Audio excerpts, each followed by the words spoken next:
take pictures outside of the property all day and all night. No one is ever allowed inside. Now, one of the current owners, Joanne Quintana, who grew up in the home with her siblings, recently invited KOB 4 cameras inside for the first time.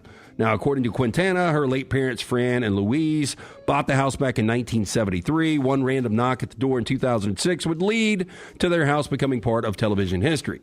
Quote, my mother never answers the door. She did. They introduced themselves, handed her a card, and said, we would like to use your house for a pilot. After the family confirmed the project was a real deal, they granted permission, and filming began 2 weeks later. She went on to say, we were like anybody. It's a once-in-a-lifetime thing. You got to meet the actors, actresses. You got to see how they set up the equipment and what it all takes to go into the process of making TV. Fran often provided cookies for the cast and crew, but Cranston never really got to enjoy them because he had cancer in the show and was losing weight. So he was the one that actually didn't indulge. They said that as many as the average was 300 cars per day that would drive to the property. I would be so pissed if I were their neighbor because I don't get any money out of that. Well, it's like the dude in Vestavia that's got the big light show. I didn't like his light show this year. He did like, wow. Well, I mean, they didn't do like the lights. They did more of like a story where it had like the laser like animation on the house. But I was just thinking, how bad would it suck for these neighbors where nonstop people are just parked out front of your house? And you having to put pylons up. There was a local street where 3 houses did a combo. It's very close to us, guys, and 3 houses did a combo show. Like all 3 of them were synced together with the music. And then there was this one house that was right next to them that basically had this very nice signs out like, don't park in front of our house to watch this. And you're like, well, you're the one that said no, huh? They went on through with it, though. They didn't wait on you. Edgewater man who said he was self-medicating with beer to help his post-traumatic stress syndrome stabbed his sister in the face because she asked him to clean up spilled milk. Been a rough haul for J.K. Simmons. It is J.K. Simmons. Yep. Jawan Hodge, 68 years old, remained locked up Thursday in county jail without bail on charges of attempted first-degree murder, kidnapping, and aggravated assault with intent to commit a felony. Now, Edgewater police say Hodge stabbed his sister on Sunday, threatening to kill her, stabbed her in the mouth, face, and body, according to an arrest report. Hodge went to his home where police made contact with him and arrested him. The victim was taken to a hospital with serious injuries, according to police. Sister later told police that her brother, who is a schizophrenic and bipolar, argued with her over a glass of spilled milk. She asked him to clean it up. The woman said Hodge then attacked her with one of his 2 knives, threatened to kill her, saying he was going to stab her eyes out. Oh, wow. I'll stab your eyes out. Now, Hodge told police he suffered from PTSD, being ex-military. He was self-medicating with 4 to 5 beers a day. He said his sister started nagging him. That's when he blacked out and didn't remember any of the details. 4 to 5 beers a day is not a ton. Nope. I mean, you would think a guy that looks like that was blacking out was on way more than that. Just remember, though, his life started out very hard when they had to put the forceps in there to pull his head out. What are you saying? He's got one of those little heads that you could tell they had to put the forceps on that suction cup and pull him out of his mom. I'm just going to read the headline. All right. Florida man trying to buy crack on Craigslist arrested when undercover deputy answers ad. Oh, my goodness.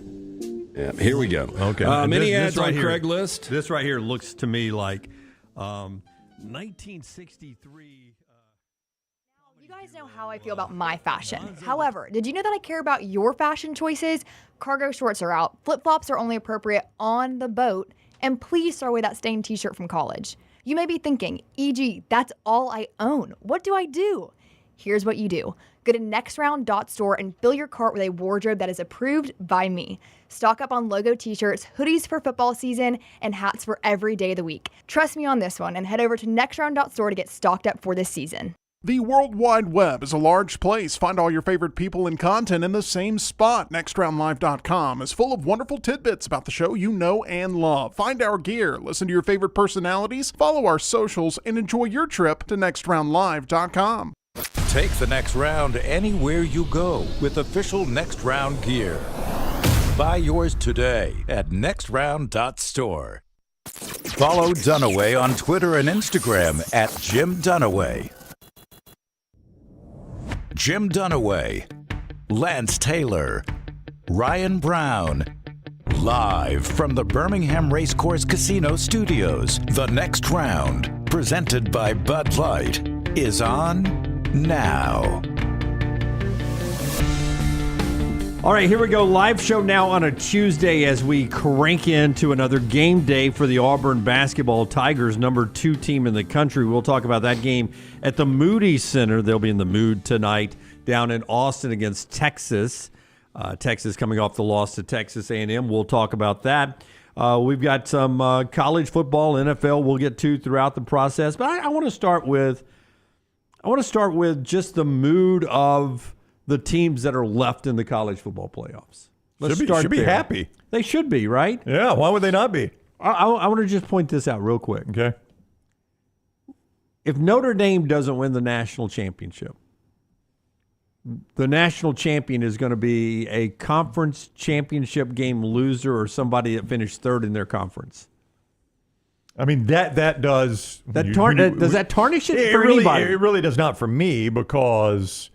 I mean, we have already in our lifetime seen national champions that didn't even play in their conference championship. Alabama twice. And I think we kind of expected this once we went to 12. Look, you've got the SEC and the Big Ten, which are represented still.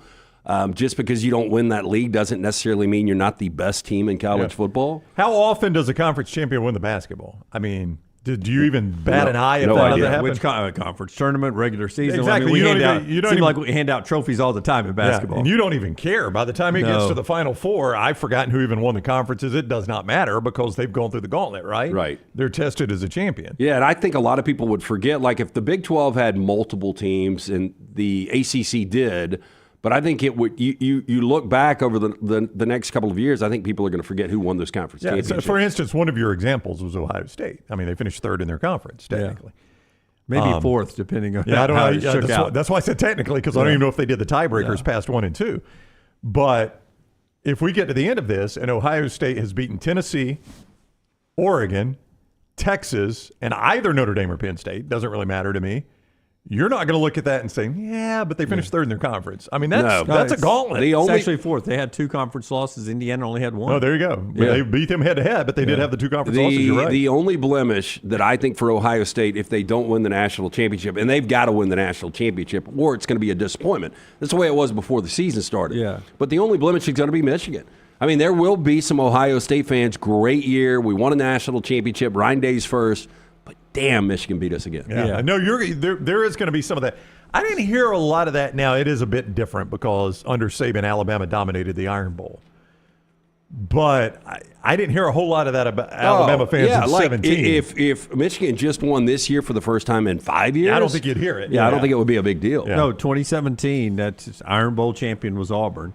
Alabama was the national champion. That's right. I didn't hear many Alabama fans say, yeah, but we lost the Iron Bowl. I mean, all they focused on was second 26, and Tua bringing the team back in Atlanta and beating Georgia. Now again, how many national championships Tua would win after that? Oh, I know. Zero ended up being zero was your answer. Which is baffling, by the way, when you watched him play. I get to do that every Sunday, by the way. You watch him play, and you're like, now how many? I wouldn't say you get to do it every Sunday. That's true. I get to do it maybe 2/3 of the Sundays. This year it was 11 of 17. If you're keeping score. But that is a bit different because Michigan has dominated that series of late. Under Saban, Alabama dominated the Iron Bowl. So a 2017 loss wasn't like the end of the world. So you just said it. You said Ohio State has to win the national championship for their fans to be content. That's a true statement, right? I think that is a true statement based on what, the commitment was, whether it was $20 or $30 million when you include bringing in Chip Kelly. And where they are right now, the way they're playing. So, it would have been one thing if they would have edged by Tennessee and then they lose to Oregon in a rematch. Ohio State fans would have been pissed. But now the way they're playing, they're like, this is the Ohio State team we expected. They need to close the deal. Yeah. I mean, this is what you thought you had bought. When Ohio State opened the season against whoever it was, this is the team you thought you had bought. And they're finally playing like that. And I guess, that Michigan loss is going to sting and not be forgotten. But I guess if you get to the end of this and you've gone through this gauntlet of Tennessee, Oregon, Texas, and whoever you would face in the championship game, you're willing to say, okay, it was $20 million well spent. Yeah, and again, if they do finish this thing out, Ryan Day all of a sudden is going to be 6-6 against top fives. and he was viewed as a guy that couldn't win those big matchups. So if Ohio State is a win it all or it's disappointment, upset, whatever the phrase is, everybody wants to win it all. So that's like the old announcer saying, they really could use points this time down the field. They want to score on this. They want to score on this drive. Well, you do every time. That's right. But as far as contentment, okay, we had a good disappointing. We lost. We didn't win it all, but we made it to the semifinals. We made it to the Final Four. Isn't Texas in the same boat as Ohio State? Because this is where Texas was last year. This is where Texas was last year. Here's what I would say about this, Brown. I'm interested to hear what you would say. Because okay, so it's year one of the SEC. You played for the conference championship. You obviously have a Georgia problem. But not only did you play for the conference championship in year one, you get to the postseason, and for the first time in the history of Texas football, you guys correct me if I'm wrong, well, in the era of a college football playoff, Texas has won games. Not just a game, but games. In the playoffs. Yeah, because the last time they won a playoff game was 2005. That was BCS before. Yeah, because they lost to Bama in 2009, and they made it back. They lost last year to Washington. Last year, and that is it, right? Yeah, so if I'm a Texas fan, damn, year one, we played for the SEC championship. We won 2 postseason games. We're back in the semis. I feel like we've got this going in the right direction. If I'm a Texas fan, obviously you want to close the deal. But if you look back in retrospect, if you lose to the eventual champion Ohio State, I think you can stomach that. Hey, we progressed from last year to this year. I'm kind of with Lance on this. Can I just argue the flip side of that? You may, but I'm with Lance on it. Clemson, Arizona State, now virtually home game. I get it, but you've beaten 2 conference champions. Yeah. You beat the ACC champion. You beat the Big 12 champion. I mean, you can at least. And maybe it's not 100%, but I can justify it. I could sell a Texas fan on you're going in the right direction. Do they need to beat Ohio State, or you're just like where they are right now? Where they are right now. I don't know. I was going to say if they beat Ohio State and make the championship game, that it feels like all those things have added up. First year in the SEC, we played for the SEC championship. You know, we had that home game against Clemson. Boy, that was fun. We won that game. It was cool seeing us play a college football playoff game in our city. I mean, I hated to go to overtime against Arizona State, but we redeemed ourselves because we turned right around and we beat Ohio State, who everybody thought was the best. And, man, I hate it didn't work out against Notre Dame. But, boy, this program. The problem is you beat Ohio State, then you're going to be favored in the next game. Then you're like, you're going to get, damn, we should win this whole thing. I think if you lose to Ohio State wins the whole thing, you sit back, you process it, and you're like, damn, look what Sark's done the last couple of years. The other two teams, Notre Dame and Penn State. House money. Win or lose. I agree. Oh, yeah, because Notre Dame, it was, okay, with our regular season schedule, we can do enough to get to a postseason. But once we get there, we just don't match up talent-wise. And now Marcus Freeman just beat Georgia. So not only did you beat in-state Indiana, who had an incredible 11-1 season, but then you beat the alpha of college football in Georgia. So whatever happens now with Marcus Freeman, and by the way, at any given time, you've got 4 true sophomores and 4 true freshmen on the field for Al Golden. So, like, I don't know what they're going to do at the quarterback position next year, but it's not like Riley Leonard's good. He's not great. So if they ever get an elite quarterback with what they're building defensively, watch out. Do you remember, did you ever watch Oh Brother, Where Art Thou? Yeah. The blind. One of my least favorite Coen films. Yeah, I'm not a big fan of it. I don't really like the Coen films all day. There's a guy in there that Al Golden reminds me of. He also played in news radio. He's kind of a bit actor. Stephen Root. Stephen Root, yeah. Stephen Root. That is. Yeah, Al Golden, when he's wearing those glasses on the sidelines, reminds me a little bit of Stephen Root. I don't know if Stephen Root was the stapler guy. That's what I was about to say. The stapler guy in Office. Yeah. That's a different look for him, though, because he had the mustache and the mustache. Boardwalk Empire, No Country for Old Men. Stephen Root's a good actor. Yeah. I like him. Barry, if you've ever seen Barry, first couple of seasons, big role. If I'm Notre Dame, my takeaway from this playoff has very little to do, unless we win it all, with what we've done on the field, and more to do with, boy, how much does this system benefit us? Yeah. I mean, if I'm a Notre Dame fan, I look at it and I'm like, I am all for this system. I mean, we will be in this thing all the time because we control our schedule. We can schedule as easy or as hard as we want. And if my God, we lost to Northern Illinois and we're still playing for a national championship. Yeah, and if you ever thought the not getting a first-round bye or being one of the top 4 seeds was going to bother them. Does not matter. With all the money they can keep, they don't care. Right. Yeah. But I think more exciting for a Notre Dame fan is you finally got there and now you've been able to win games. Yeah. No, if I'm a Notre Dame, and that's the other part of it, too, is this system benefits me because I'm not necessarily having to immediately play the best team in college football, right? I mean, that was kind of what hurt them was they would get to the national championship and at least the tournament for the championship, and 2 times they had to play Alabama, who was the best team in football, right away, right? And now you get to build to that a little bit. And I think if I'm a Notre Dame fan, my takeaway from this playoff is, boy, this system benefits the heck out of me. Yeah, it has done nothing but entrench them. That's right. In their desire to be independent. So that's sort of the content level as we get ready to do these games again on Thursday and Friday night. Penn State, though, is definitely house money. Oh, yeah. I thought Penn State and Notre Dame both are. But yeah, well, Penn State, I mean, James Franklin finally got that weight off his shoulders of You're very Penn State-like today, the way you're dressed. Oh, I am. I could be James Franklin on the Now, side, here's right? what I would say. If I'm sitting in a bar and Penn State gets beat by Notre Dame, then I'm like, this looked good on the surface. But realistically, who did we beat this year? Yeah, I was going to say, I just said he had the weight off his shoulders of never beating these top 5, top 10 teams. He still hasn't. Do you think, you don't feel like he's gotten credit for that by beating SMU and Boise, do you? No. I mean, that is, to this point, the easiest path in the history of college football, at least the playoffs. But that's technically 2 playoff wins, though. Oh, it is. It is. But, the old big game James jokes, do you think those go away? No, because they're not top 10 wins. I know. He wins this game, then I think it's a complete reset. I think everything is scrubbed for James Franklin. And that's pretty amazing. Now, you wonder if he thinks about it like that and the pressure ultimately gets to him in a one-game situation. But I do believe if they win and play for the national championship, this will be the most we've talked about Penn State football, and I can't even remember a very how long time. Especially in a positive sense, because most of the time in a negative sense of what they do in these big games. Like I said, the old big game James moniker that he's gotten because he doesn't win the big game. Yeah, and you guys heard me before Lincoln Riley took the USC job when there was the flirtation. I was like, I don't want James Franklin. And I think when you talk to other fan bases when James Franklin was in the mix, I don't think they wanted James Franklin. You got Lincoln Riley. Yeah. How do you feel about that right now? It's not great. Yeah. More on that coming up as we move throughout the show. Also, a little bit later on, a powerful thing from how would you in fact, we'll do this right after we talk about Odie's here in a second. How would you react when you got to meet the person who shot you? You survived. How would you react when you met the person that shot you? A little something on that before we're done with the first segment. Final thought on Thursday and Friday.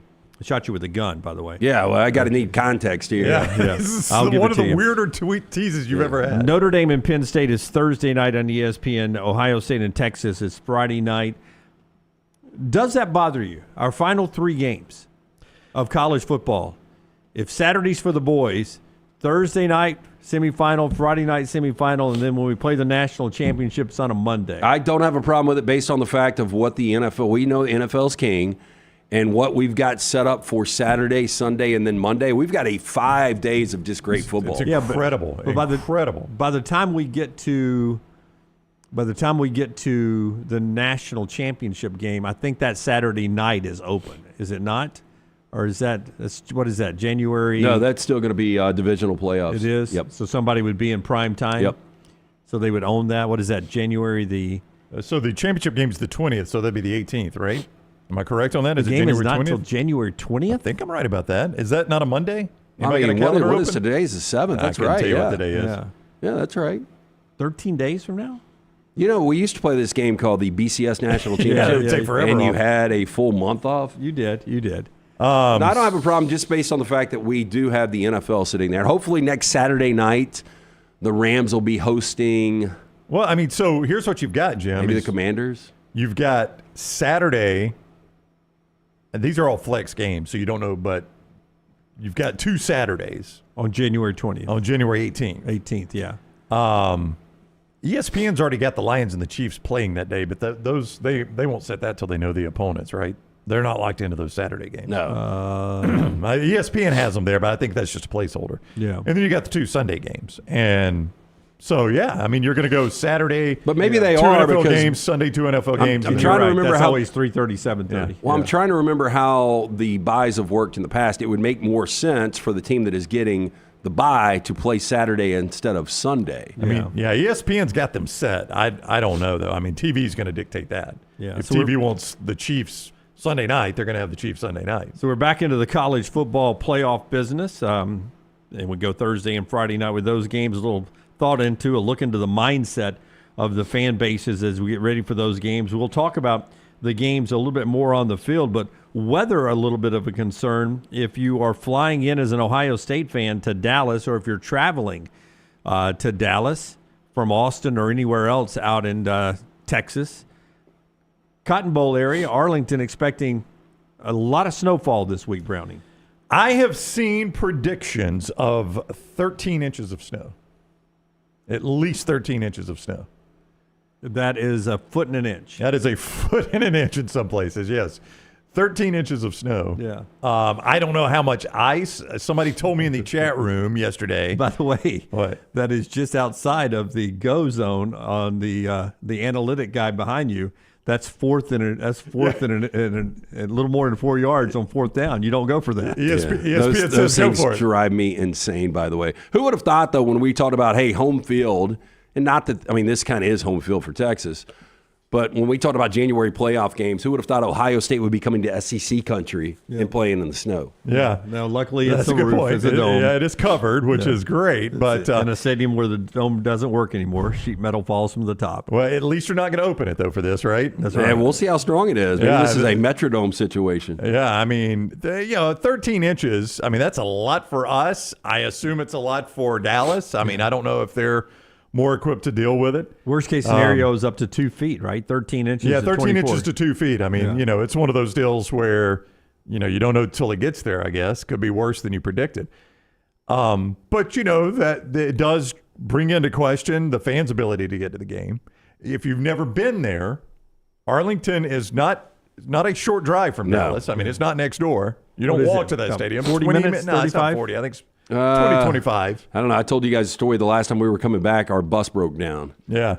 I mean, it was it's not Birmingham to Tuscaloosa, but Probably Birmingham to Pell City. yeah. Yeah, it's like Birmingham to Pell City.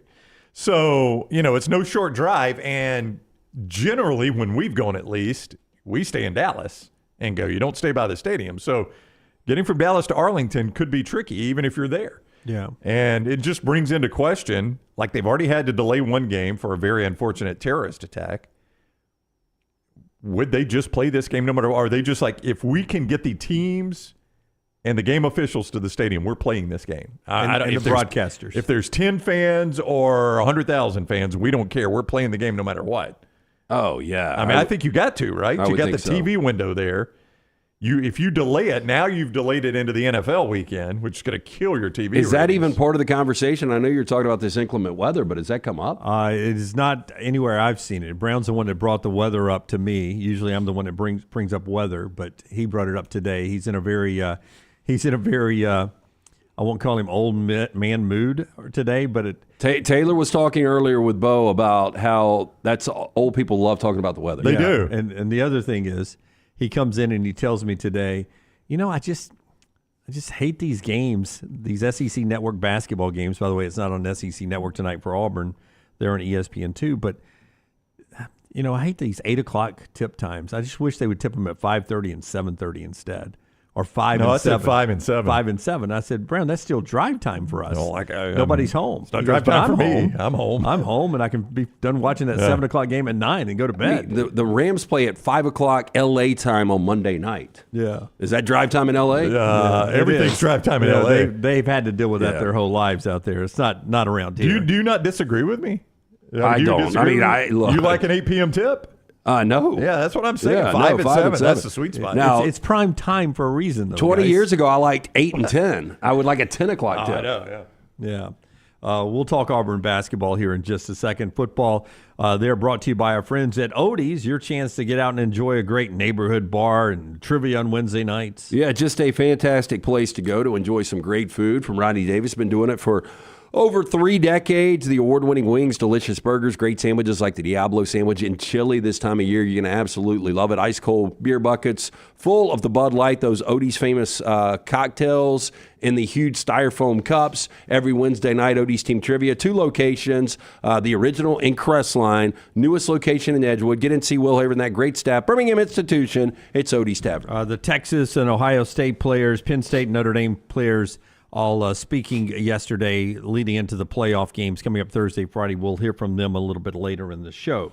Basketball tonight, number 1 Tennessee is in action. Number 1 Tennessee is on the road at Florida. That is in Brown's window, 6 o'clock on ESPN2. I'll watch that one. Auburn, number 2 in the AP poll, follows him up on ESPN2 at Texas. Before we get to the actual conversation about the games, do you know why they're playing on ESPN2 and not ESPN? You got the number 1 team in the country on the road and the number 2 team in the country on the road against name brands. They're on ESPN2. Do you know what's on ESPN tonight at 8 o'clock? I do. I'm the one on this it's mind-boggling. table that would know this. It is mind-boggling that this is bumping great college basketball to ESPN2 Snooker, tonight. billiards. No, it's kind of you're there. You're there. Yeah. Have you ever heard of the TGL? He is not. I can answer that question for Lance. He is not. No. Yeah, I know the L stands for league. It does. Very good, Lance. Okay, I'm going to back it up. What's the T stand for? The T is the it's not the. Generally, you go I'll the. play Vanna White. It is not the. The Grenade League is not the. The Grenade League will be fun. Yeah. Your brain goes somewhere crazy all the time. Let's see. Buy a vowel. You'll buy an I. Okay. So, I give up. It's the Tiger Golf League happening tonight. It's that animated golf league. 5 teams. I just looked it up. It's actually tomorrow's golf league. Okay, tomorrow's golf league. I thought you were going to say, is it actual Wait. Tigers? No, it's the Tiger Woods. So people would rather watch that? Well, that's what ESPN thinks. Sold out 1,500 fans in the specially built studio arena for the Tiger Golf League. We talked about this 2 years ago. It's a year delayed in happening. Oh, boy. Missed that. 5 teams, all the top golfers in the world are on these teams. If you go into like the local PGA Tour store here on Highway 280, they've actually got gear of the teams' names. Okay, so these guys are playing simulation. That is what they're correct, doing. yes. Yeah, Yeah. but Is it big money? I don't know how much money's on the line, but based on the people that are involved, I'm going to say there is. Tonight you'll get Matt Fitzpatrick, Ricky Fowler, and Xander Schauffele facing off against Ludwig Gayberg, Wyndham Clark, and Shane Lowry. Yeah, the New York Golf Club versus the Bay Golf Club. Yeah. Shane Lowry looks like he's lost some weight. Heavy B on the Bay Golf Club. It is a. I think Shane's dropped some LBs, maybe. It is a. The actual putting will be live, but it will not be on simulation. The green has 540 different hydraulics in it to change the putting and all of that. So it's basically putt-putt. It's like we're going to a goofy golf. Or Well, whatever. you play, you hit full shots on the screen and then putt on a green that they can change the. I tried to have this conversation a couple of weeks ago that we legitimately, before Fox, had 3 channels. Yeah. And those channels went off at midnight. You never got stuff like this. And even when we got HBO in the fold in the late 70s, they had 3 movies that would rotate all day long. That's right. We have way too many options now. Yeah, well, you have to create this kind of stuff to fill up the options. And you decide, okay, Tiger Woods is involved, so let's bump the number 2 team in the country over to I'll be interested to ESPN2. see what kind of ratings it gets. Like, it's got the advantage of being on ESPN if you just want to go head-to-head ratings. Well, pull mybookie.ag and see, can you wager Okay, on this? I will. I mean, that's going to play a part of this. Will you remind me tomorrow to check on how Auburn basketball did? Big-time college basketball, number 1 in all the metrics, Auburn. Number 2 in the AP poll, Auburn. Most people's favorite to win the national championship, Auburn, on the road at name brand Texas. Mm-hmm. And how that does against TGL Golf. I'll try to remind you. Don't count on me to remember this, but I'll do my best. Yeah, let's. I'll be fascinated to see how many people watch this compared to the other. Here's Bruce Pearl on the actual game on the court tonight. On what he's walking into, Auburn looking for their first true road win this year after losing at Duke. So they're looking for a signature win. They're looking for one that they could hang their hat on. And this is that first opportunity, I think, in league at home.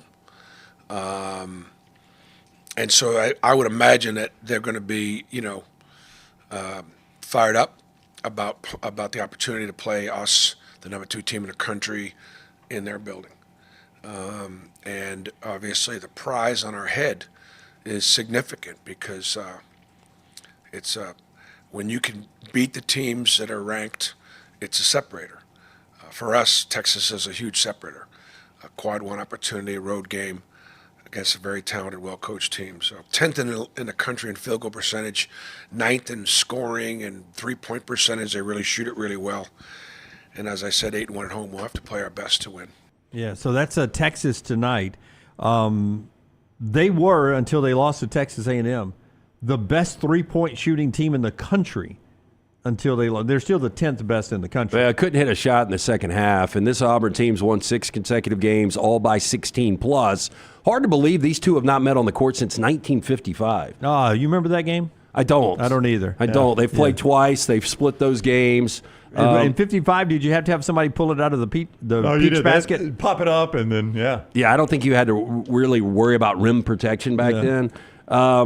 But this will be, so after getting introduced to the SEC in basketball and getting blown out in the second half against A&M, this will be their second of 5 consecutive top 25 games. Rodney Terry and Texas have got to play. And by the way, they're 10.5-point home dogs. Which you're not going to see often this year in the SEC. Well, Trey Johnson, who averaged 19, 20 points a game, only had 11 points in Texas A&M. He's a 6'6 guard. He had a bad shooting night.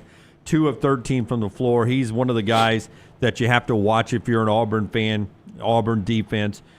But the key stat that helps Auburn, why Auburn's a double-digit road favorite tonight, A&M scored 48 in the paint, 24 from the free throw line. 72 of their 80 points were from inside or at the free throw line. That sounds like Janai Broome.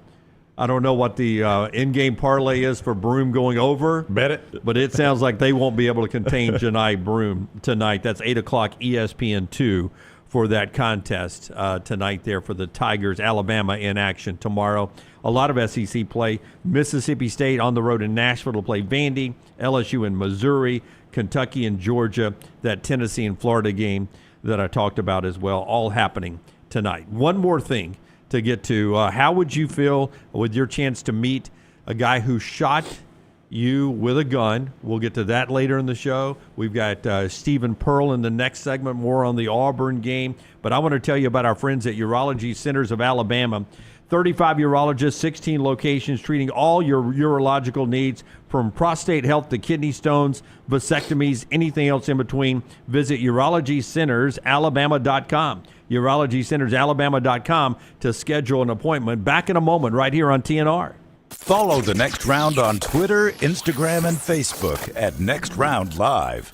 Hey, there's nothing worse than waking up to a plumbing problem. Don't get caught in a flooded house. Call the guys at Hemphill Services. Adam, Chad, and the team at Hemphill are the only ones I trust to fix it and fix it right the first time. Hemphill Services does it right and always at a fair price. For all of your plumbing, cooling, and heating needs, trust the name that Birmingham has trusted since 1954. That is Hemphill Services. Call now, 205-229-2090. That's 205-229-2090. Twin Peaks is the best in the game. Here, you're in the red zone for every college rivalry and divisional matchup all season long. I mean, where else are the scenic views as good as your view of the game? Only at Twin Peaks, the #1 sports bar. This hour of The Next Round is presented by the Birmingham Racecourse Casino, now featuring 7 days of giveaways with your chance to win a share of up to $125,000. The more you visit the Birmingham Racecourse Casino, the more chances you have to win.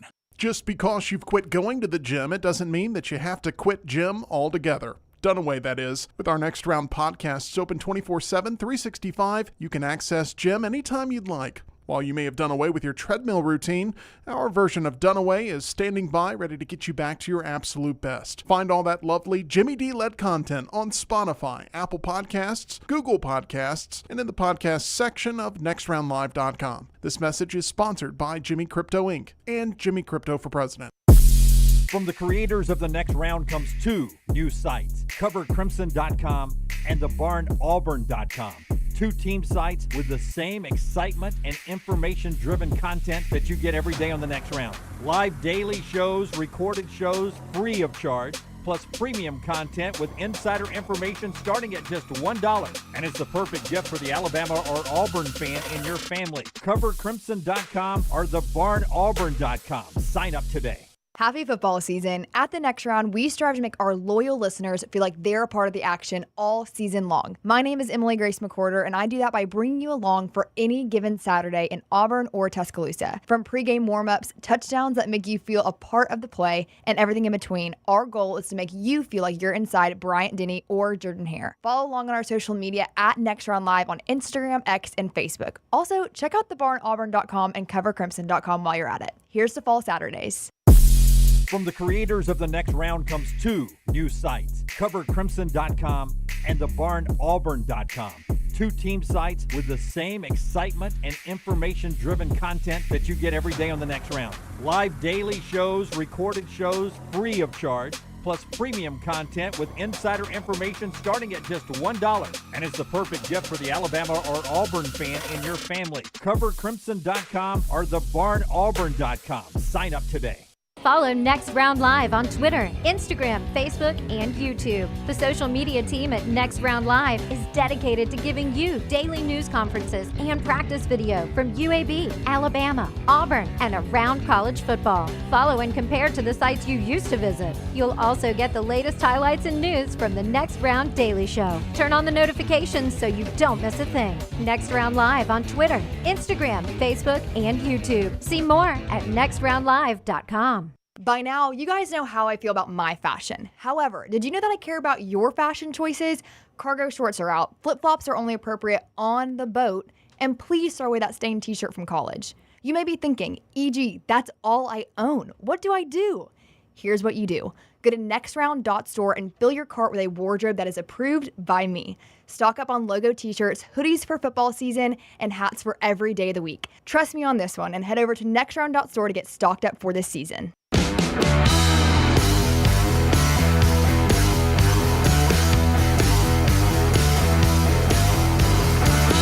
All the rankings we look at, Auburn is number one, but for the fifth straight week yesterday, Tennessee stayed number one in the AP poll.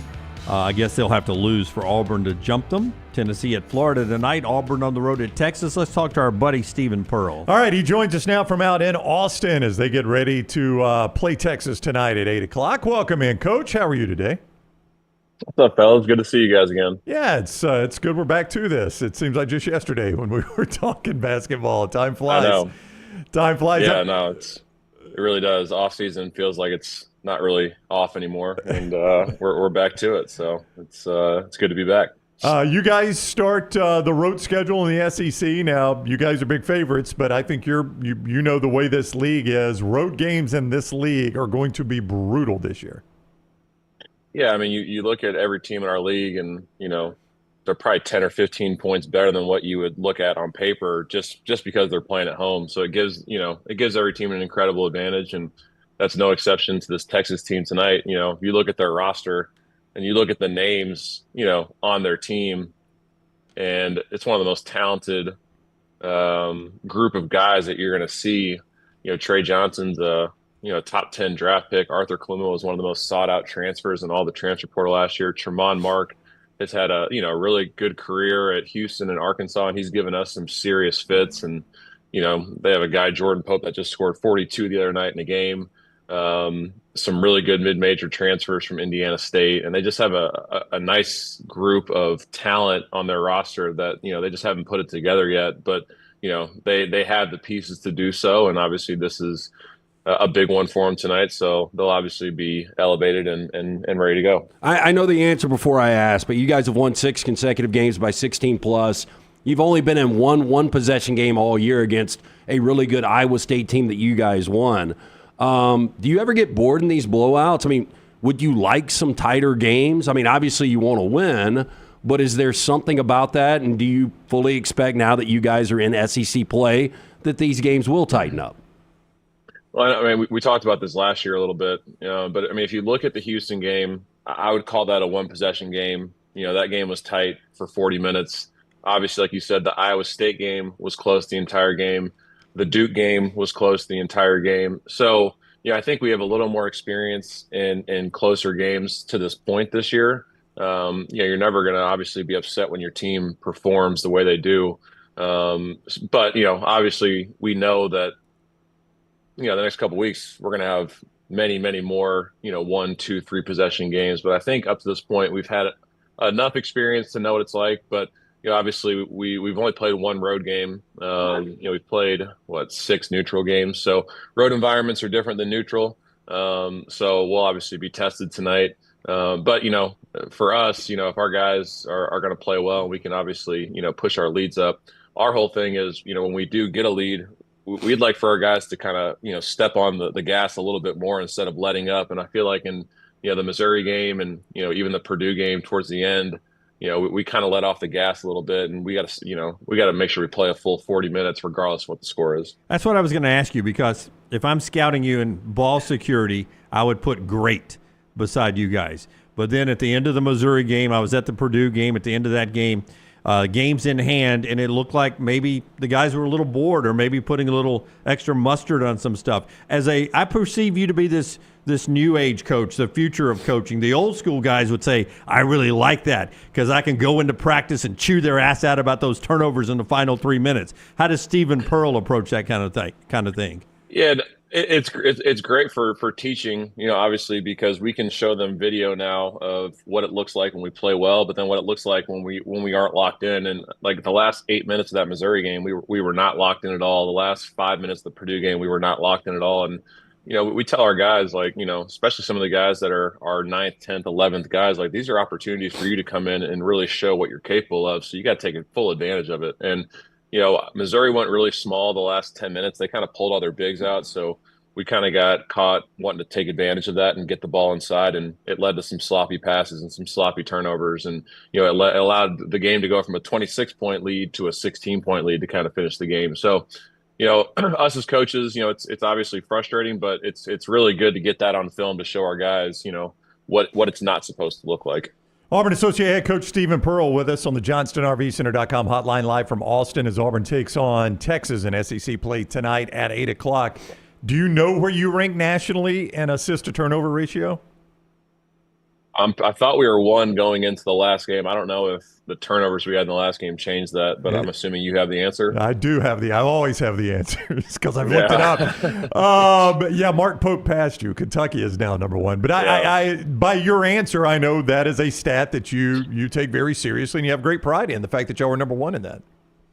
Yeah, I mean, it's obviously something that it's important for us, because if you look at, our roster and the amount of guys that have taken less to give more, we talked about it last year too. It just speaks to, the selflessness of this group and, their desire to win and being willing to share it. So it's obviously the reason for our success. It's the reason why our offensive efficiency has been so good this year. It's the reason why, we've had so much success on that side of the floor. So I think, we got to continue to do so. But obviously in league play, you're playing against different athletes. You're playing against different length. Missouri kind of showed that in their ability to, create some turnovers. But Missouri is, you look at their defense, they're 15th in the country in turnover percentage, and they're 4th in the country in steal percentage. So we knew that going in, and we did a good job for 30 minutes. But obviously didn't do a great job the last 10. So we got to clean that up, especially on the road, because with a team like Texas, they're one of the best transition teams in the country. And if you turn the ball over in the half court, that leads to points for them on the other end. So we have to do a good job with ball security tonight. I'll ask you another question that you probably don't know the answer, but we do know the answer. Came across it this morning, and this is fascinating. Do you realize the last time Auburn and Texas played basketball against each other? I mean, I know Auburn's never been in Austin, but when was the last time we played? 1955. I mean, Dunaway, you were born then, right? Oh, I knew it was coming. I kiss your ass all the time, and I was waiting for that shot to come. I saw it coming. Yeah. Sorry, I just. No, that's hard to believe, though. That was a layup. Yeah. Got to take the easy ones, man. You got to make the easy ones. Yeah, no doubt. I mean, almost 75 years.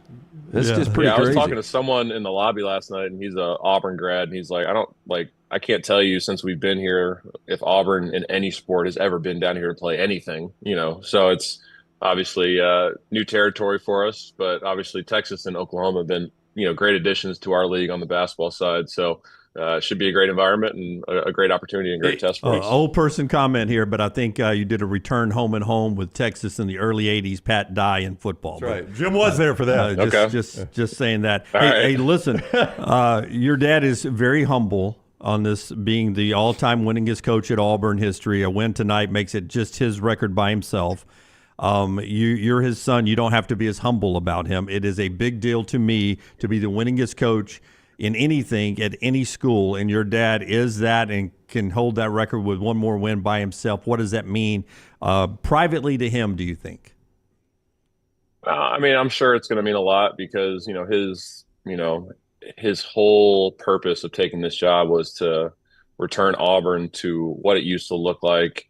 When you look at Sonny Smith and Coach Ellis and, some of the coaches, Coach Eves, like some of the best coaches in Auburn basketball history, showed what Auburn basketball could be. So I think it's really meaningful for him to, obviously give that back to the Auburn community. These people have been nothing but amazing to us. So I think obviously for him personally, it's not as much of an accomplishment as it is, for Auburn in general. I think it's just another number for him, but he's obviously thrilled that this is something that, he can do for the Auburn fan base, the Auburn family, the jungle. And, it's a really unbelievable accomplishment, to be at a school, especially in the SEC now in basketball for 11 years. You look at some of the turnover at some of these jobs, like, it's a really tough league to kind of stay, to continue to have success in, and for him to do it at a place like Auburn for 11 years and, to have the opportunity to be the all-time wins leader is, from my standpoint, it's, one of the greatest turnarounds in college basketball history. But for him, I think he's more just thrilled that he was able to do it with, obviously an incredible staff, an incredible group of kids, and a fan base that has just been nothing but incredible to us. So a lot going on in your life since the last time you were on this platform. Congratulations, the addition to the family. How is Nellie accepting the little one?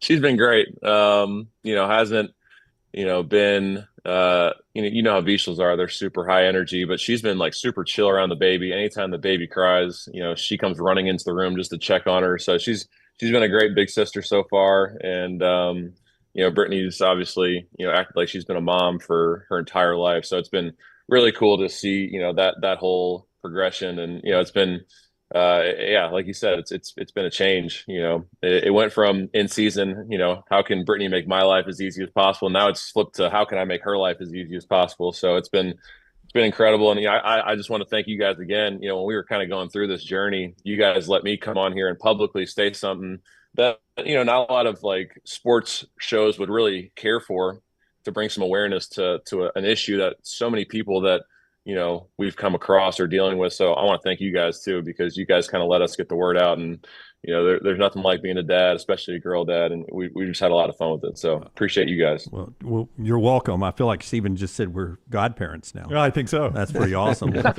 us know when the christening is. That's right. Let us know when the christening is. We'll be there. She's in Dunaway's will now. It's fantastic. That's right. That's really. Right. Do you feel guilty a little bit about going on the road now because you get to sleep through the night? Yeah, I mean, last night was the best night of sleep I've had in 3 weeks. So it was great. But I talked to Brittany this morning, and she said Lainey slept really well last night, and only got up once for her late night feeding. And so yeah, it's obviously you feel a little guilty because she's at home kind of carrying the water. But my sister was over there last night helping her out a little bit, and obviously I'll be home at 1 a.m. to give her her bottle in the middle of the night, and change her diaper and do what I need to do. Yeah, fantastic. It's well worth it. I can promise you that. Coach, good luck tonight against Texas. We'll see you next week. We appreciate the time as always. Thanks, fellas. Appreciate you guys. All right, buddy. Take care. That is Stephen Pearl, the associate head coach of the Auburn Tigers. He'll join us every single Tuesday at 9:30. I don't think there'll be a schedule conflict, but if so, it'll be another day. But I think in talking to Coach, he thought that time was going to work all year, so you Auburn fans can hear him every single Tuesday at 9:30. Yeah, set your alerts and anything, and it'll pop up here on this sports show, as he called us. And we'll it was a compliment. We'll pass it along to you. The show today being brought to you by a couple of our great sponsors. One of them is our friends at Storm Restoration Roofing. As the cold weathers come rolling in, you know how the heat and cold works on devices and wood and fixtures on top of your roof, man, you can get some freezing that can cause some damage up there. Always a good time to get the roof inspection. Make sure it's ready for the 100-plus degree heat in the summer and the below freezing temperatures we get this time of year. Greg from Pell City Storm Restoration Roofing will get up there and give you a free, no-cost inspection, no obligation. Oftentimes you think you've bought a house, you want a new roof or you need a new roof. Greg will get up there and say, man, I think you got 3 or 4 more years. I can change it if you want, but I think you got 3 or 4 or 5 more years out of this roof if you want it. Just that kind of honesty you get from Greg from Pell City, 205-542-3531. Look him up on Facebook, A+ rated with the Better Business Bureau. And the insurance, he helps his clients file for insurance claims, helps you walk through the process. He does a lot of great things for his customers that you don't get from anywhere else. And just that kind of guy, trustworthy guy, locally owned for over 20 years. It is Storm Restoration Roofing. All right, here's the story that I teased for you earlier. You guys remember when Ricky Pearsall was shot, the 49ers wide receiver. Mm-hmm. Yep. He tells the media after as the 49er season comes to the end that he wants to meet the kid. It's a juvenile, by the way, juvenile shooting. He was under the age of 18. For me, just being able to forgive him at the end of the day, I have to be able to forgive him to have that weight off my chest. At some point, I do want to talk to the kid and make sure that if I can create an impact on him in any way, that would be really, really big. I think I'd be definitely open to doing that. I'm a man of God, and I believe in forgiveness. And I feel like being a man, you've got to be able to forgive somebody at some point, no matter what they did to you or did to anybody else. You got to be able to do that. That's the only way you can move on, face it, and forgive. So Pearsall is telling them, and he's going through the process now, I want to meet this kid. I want to sit down and talk to him and maybe even mentor him. Could you do it? It would be tough. Especially for, where Pearsall is in his life. I can't even imagine being in my early 20s, getting shot, and being ready to forgive like that. I think the older you get, I believe there's more forgiveness in your heart. It's very interesting. But look, if Ricky Pearsall thinks he maybe can change this kid's life, which maybe he can, and good for the kid to get another opportunity. I know nothing about this kid. It was a broad daylight robbery, right? That's Ricky right. Pearsall tried to take the gun went off, shot him. I think he shot the kid too, did he not? I don't remember that part of the story. I don't know if he got a shot off. Yeah. Anyway, good for Ricky Pearsall that, he is at a point where he's got that much grace in his life this early in his life. Yeah, it's easy to talk about forgiveness. And sometimes it's easier to, smaller things you can forgive, right? But boy, that's a big one right there. You shot me. You almost ended my life. You could have easily ended my football career. But the one thing I would say is it wasn't personal. I know that sounds weird, but it's not like he knew Ricky Pearsall. And I think that's one of the I think it's harder to forgive if you continue to get burned by like maybe somebody Does that make more sense? Yeah. Like the fact that it could have been anybody that day. The guy was just looking for a quick buck probably. Yeah, it was not a crime of passion's a bad phrase, but it wasn't premeditated to your point. Right. And maybe that, I don't know how much easier it makes it. Maybe it makes it slightly easier.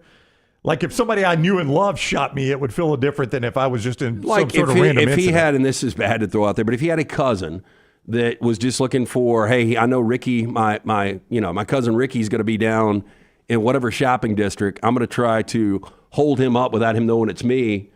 Ends up shooting him. If it's your cousin, I think it's harder to forgive, right? Yeah, that's right. That's right. Or if it's a crime ring that they've targeted you specifically. Yeah, but good for Ricky Pearsall. Look, holding a grudge. And Brown has tried to tell me this for a long time because there was one individual that we talked about that we're not allowed to mention his name anymore. According to kind of gotten past that a little bit. Yeah. But it's difficult. Well, what I've always told you, just in giving, and he's asked for this advice. It's not just me. The best revenge in something like that to me is good living, right? Somebody tries to screw you, and you go and you're successful, and that person has to deal with that. This is kind of a different situation there, but it's weird. My Bible study this morning was on forgiveness, and it asked the question, who do you need to forgive? And I was trying to remember exactly the way the question was worded because it was a very pointed question. And it's weird that story comes up because I started thinking like, okay, like who do I harbor bitterness towards, right? Who should I just forgive? And then it encouraged you, maybe reach out to him and say, hey, you may not even know that I've harbored bitterness towards you, but I have, and I've forgiven it, and I just want to apologize to you that I held it for that long. That was the basic premise of the Bible study this morning. And, I started thinking of things like maybe I could have done better there, maybe I could have done better there. None of them were to that level. Yeah. Because that's remarkable forgiveness right there. Pretty amazing there from Ricky Pearsall. That story and part of our show being brought to you as we flip back to college football by our friends right there at Hemp Hill. They bring you the lock every day. Hemp Hill, lanceslock.com. They're a proud sponsor there. I was on the wrong side last night. I was moneyline Montana State. I had Montana State. Well, it was a fun game, though. I should have gone North Dakota State because they've won 10 in 14 years. I mean, just go with the people that have been there before. They've now eliminated into the season 5 of the last 7 years from Montana State. Love the Bobcats. Nice little comeback in the second half, but couldn't get there. Ended up splitting last night because – we blew a 17-point lead in the fourth quarter of a double overtime loss, getting 3.5, losing by 5. And we had Houston minus 18.5. They won by 18. I think a lot of people got them at 18 or 17.5. Anyway, ended up splitting last night. The lock always brought to you by our friends. We got 6 college basketball plays up and available now. Always available by our friends at Hemp Hill Services. By the way, my unit got so hot last night, I put it on 71 because it was absolutely freezing in the house. Yeah. 2 o'clock in the morning, I had to get up and cut it off. Oh, we got it working now. Yeah. That's the upshot. It was fired up. But you need to make sure your unit is ready to keep up with this changing weather. Our friends at Hemp Hill Services, the ones Birmingham has trusted since 1954 for all of your plumbing, heating, and cooling issues. 205-229-2090. Hard to stop a train. For more information, hemphillservices.com. That was a fun game, though. I mean, I didn't catch it until the second half. That was an entertaining second half. Very entertaining. Yeah. And by comparison now, Cam Miller was amazing from North Dakota State. Completes 70% of his passes. They were able to keep him there for 4 years at North Dakota State. With that success and his completion passion ratings, I think I saw it was 89 touchdowns, 11 interceptions in his time as a starting quarterback at North Dakota State, and no NIL person ever came and bought him away because I assumed the Bison, their fan base, they've got a little money and they probably were able to keep him. Yes. Look, and Cam Miller really good on that level. I think he could definitely play next level. Trey Lance's brother had a big game last night. He did, playing receiver, that right? Quarterback draw was a great call because, there was nothing there. But I don't know how fast Cam Miller is. He ain't fast, but he went, 55 yards up the gut? Baker Mayfield fast, maybe? Oh, I think Baker's faster. Volfan205 says, what's crazy, he says it's the mybookie.ag chat room, is he said, I think it's 4 coaches that have won those championships. It's not like one guy. I know this guy, the guy at Kansas State, the guy at Wyoming, and there's one other. There was one before him, and I can't remember who it was. Did he leave to join Lincoln Riley's staff at USC? Yeah, the interim guy. Now I don't know that he won a championship. Though. Correct me if I'm wrong. Didn't a guy leave Didn't a guy leave there to take the Minnesota job or something like that? Didn't he leave North Dakota State for the Minnesota job? I thought Chris Bowl was the guy. Craig Bowl at Wyoming. I think he was the one that got this run starting in 2011. So he was the OG? And then Chris Kleiman at Kansas State. Now, you're the current guy, but I think the guy that took the job at USC did not win one. I think he's the one that didn't win one, but I'm not certain on that. He went to be like the linebackers coach or defensive, the assistant defensive coordinator or something like that. It's always baffled me, though, how they can be that good at the FCS level, but in that whole region of the country, the only good FBS program was really Oregon. Yeah. Well, Washington. Yeah, they just played for a national championship. So, I would say this.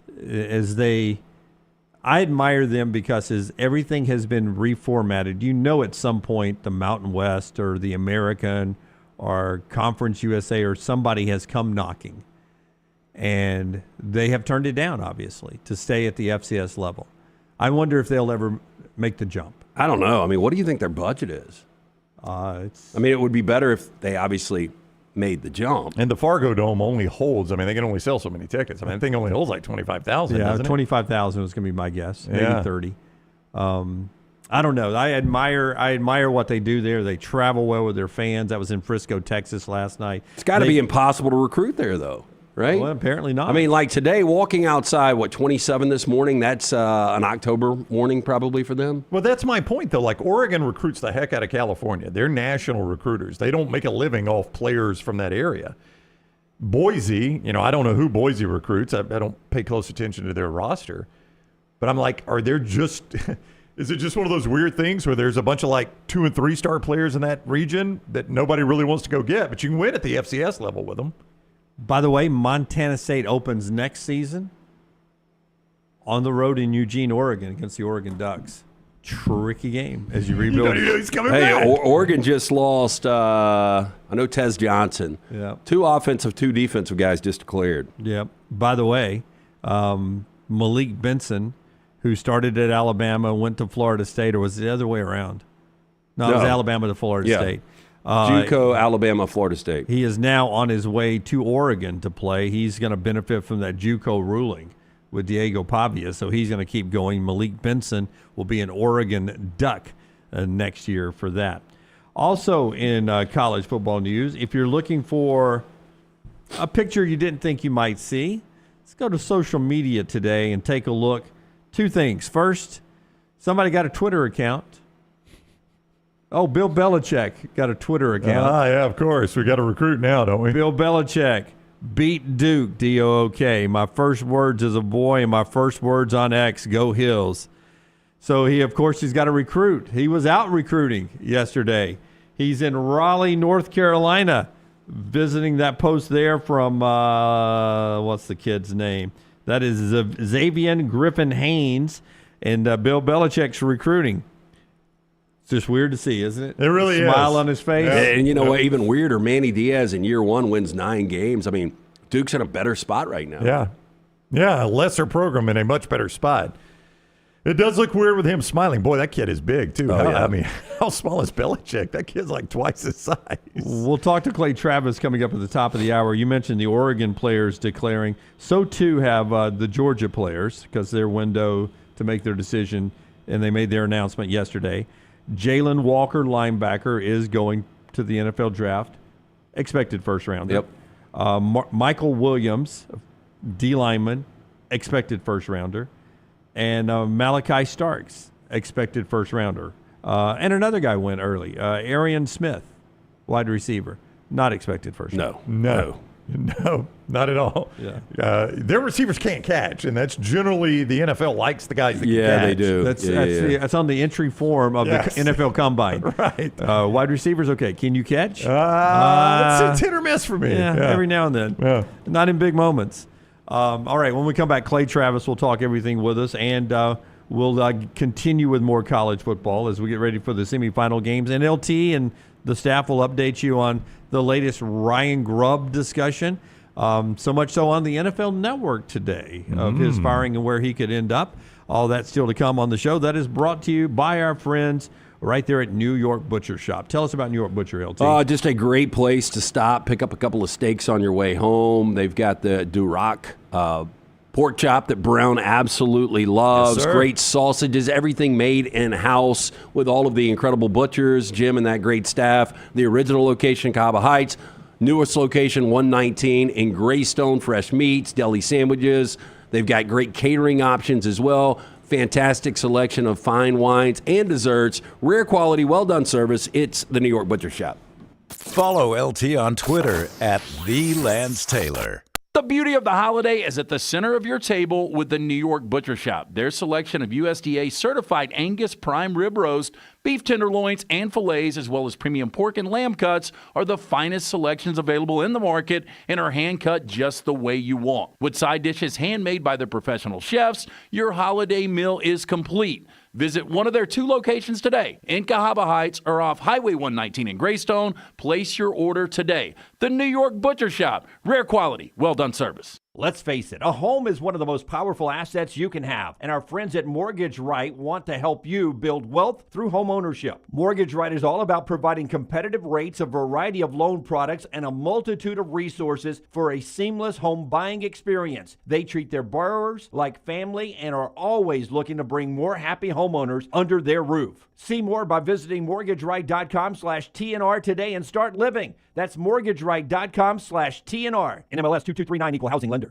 Storm season is here. Make sure you have a plan of action in place right now. Greg from Pell City and Storm Restoration Roofing should be your first call when storms hit. Insurance companies love working with Storm Restoration Roofing because of Greg Nelson's name and reputation in the industry. When storms hit, call Greg Nelson. He's local, 205-542-3531. He's the home of the free no-cost roof inspection. Greg from Pell City on Facebook, 205-542-3531. It's Storm Restoration Roofing. Just because you've quit going to the gym, it doesn't mean that you have to quit gym altogether. Dunaway, that is. With our Next Round podcasts open 24/7, 365, you can access gym anytime you'd like. While you may have done away with your treadmill routine, our version of Dunaway is standing by ready to get you back to your absolute best. Find all that lovely Jimmy D-led content on Spotify, Apple Podcasts, Google Podcasts, and in the podcast section of nextroundlive.com. This message is sponsored by Jimmy Crypto Inc. and Jimmy Crypto for President.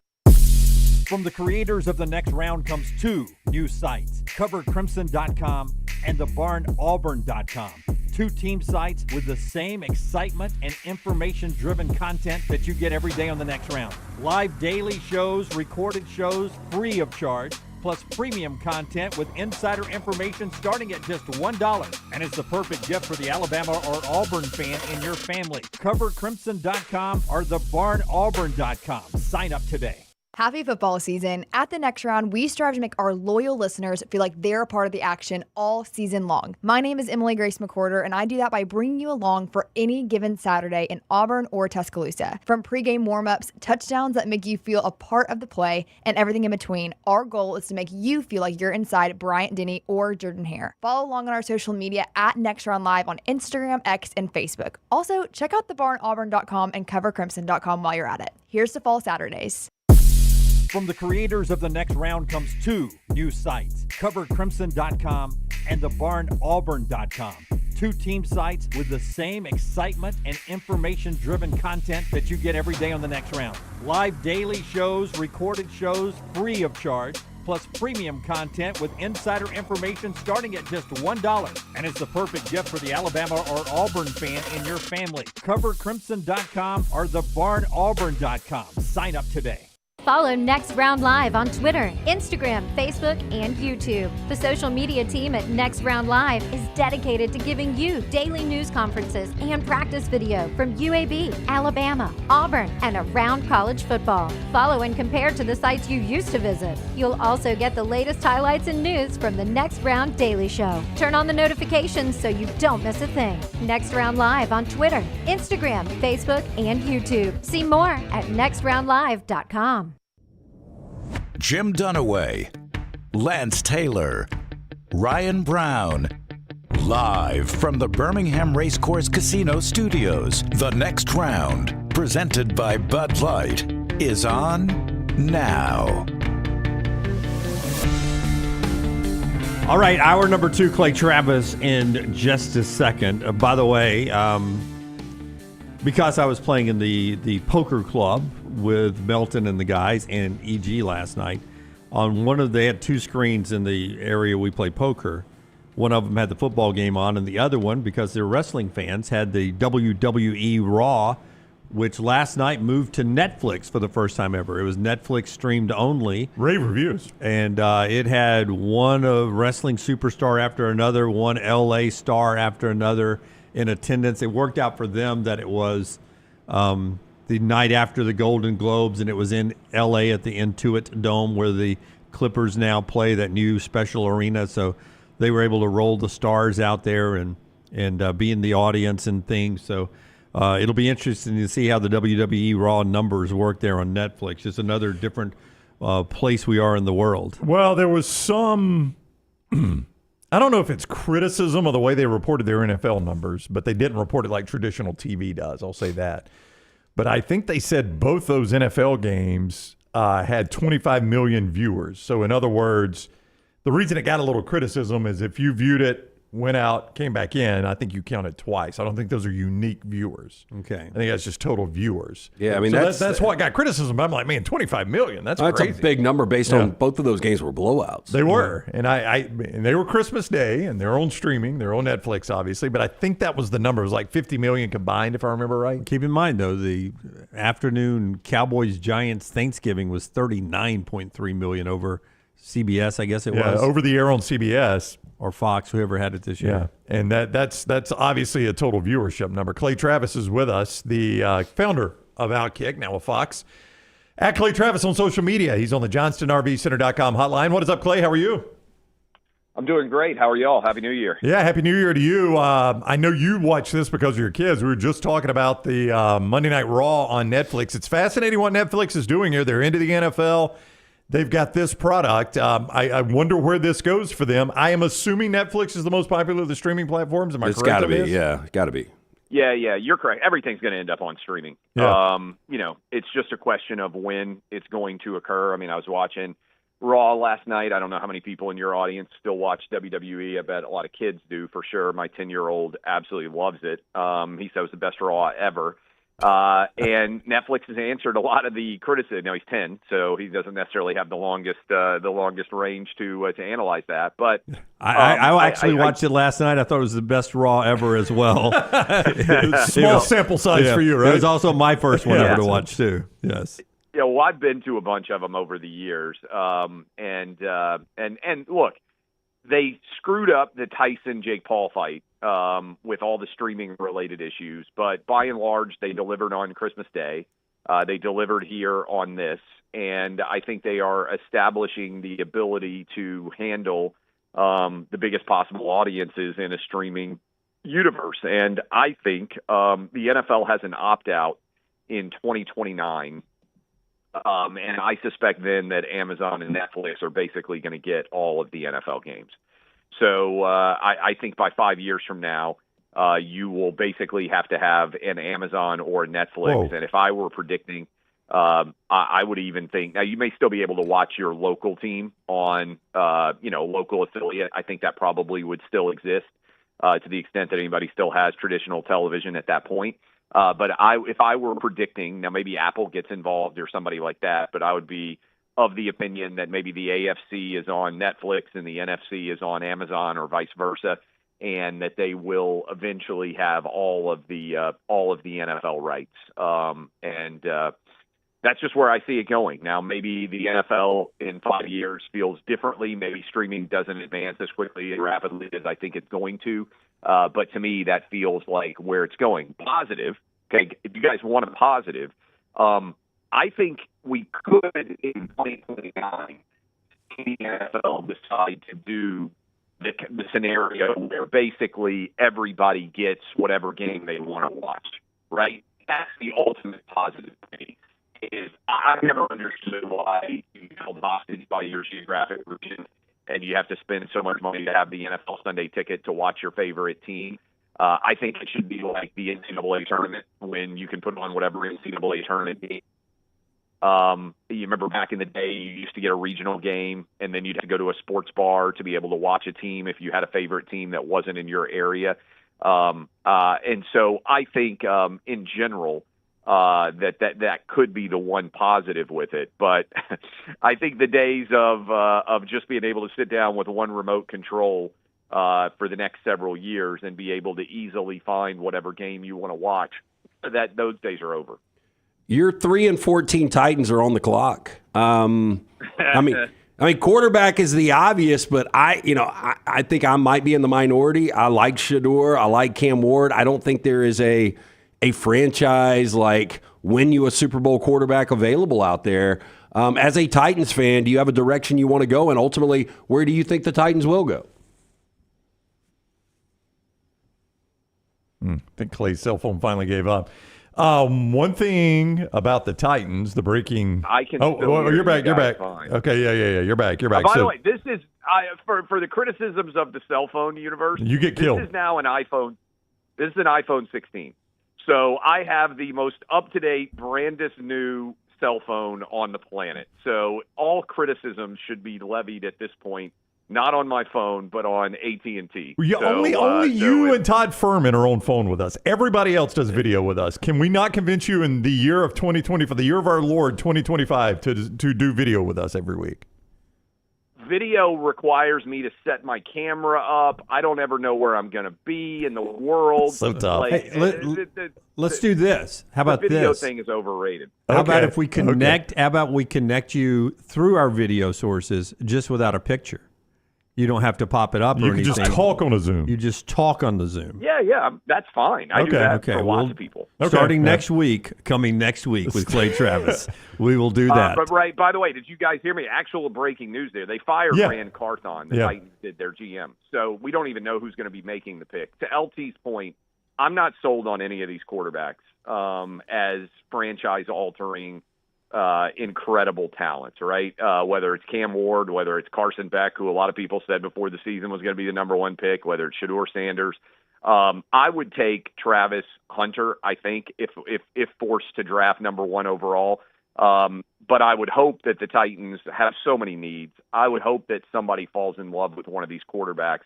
The Titans can pump fake them, make them think that they might take a quarterback, trade back, and get multiple picks. And I hope that they hire a GM who can actually draft a first-round pick who actually matters.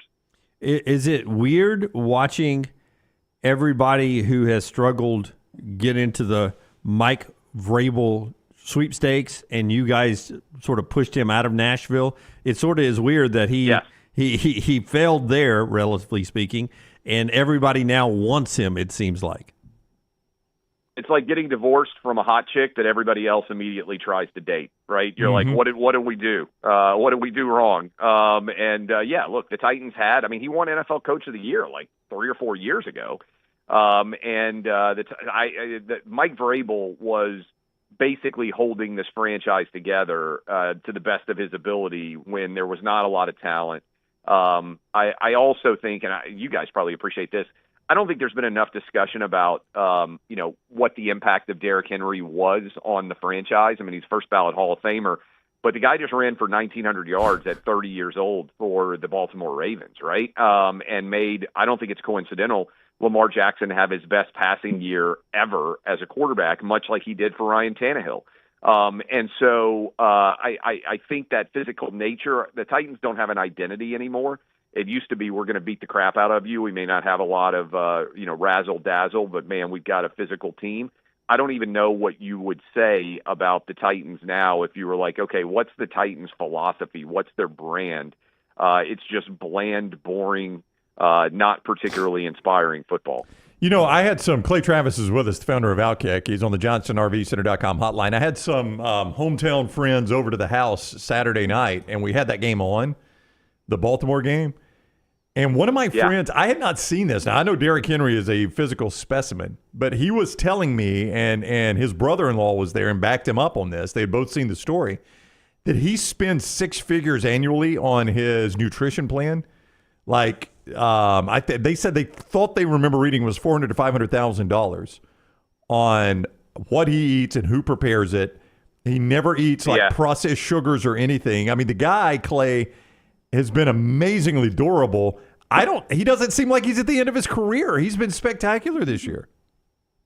Yeah, I know. The general rule, he's breaking all of the longevity marks because you guys know, 30 years old is typically when running backs hit a wall and they essentially have nothing left, particularly running backs that have been physically as beaten up as Derrick Henry has. But I'm with you. I feel like he's got 2 or 3 years of excellent football left. And I don't know, what's his total rushing yards now?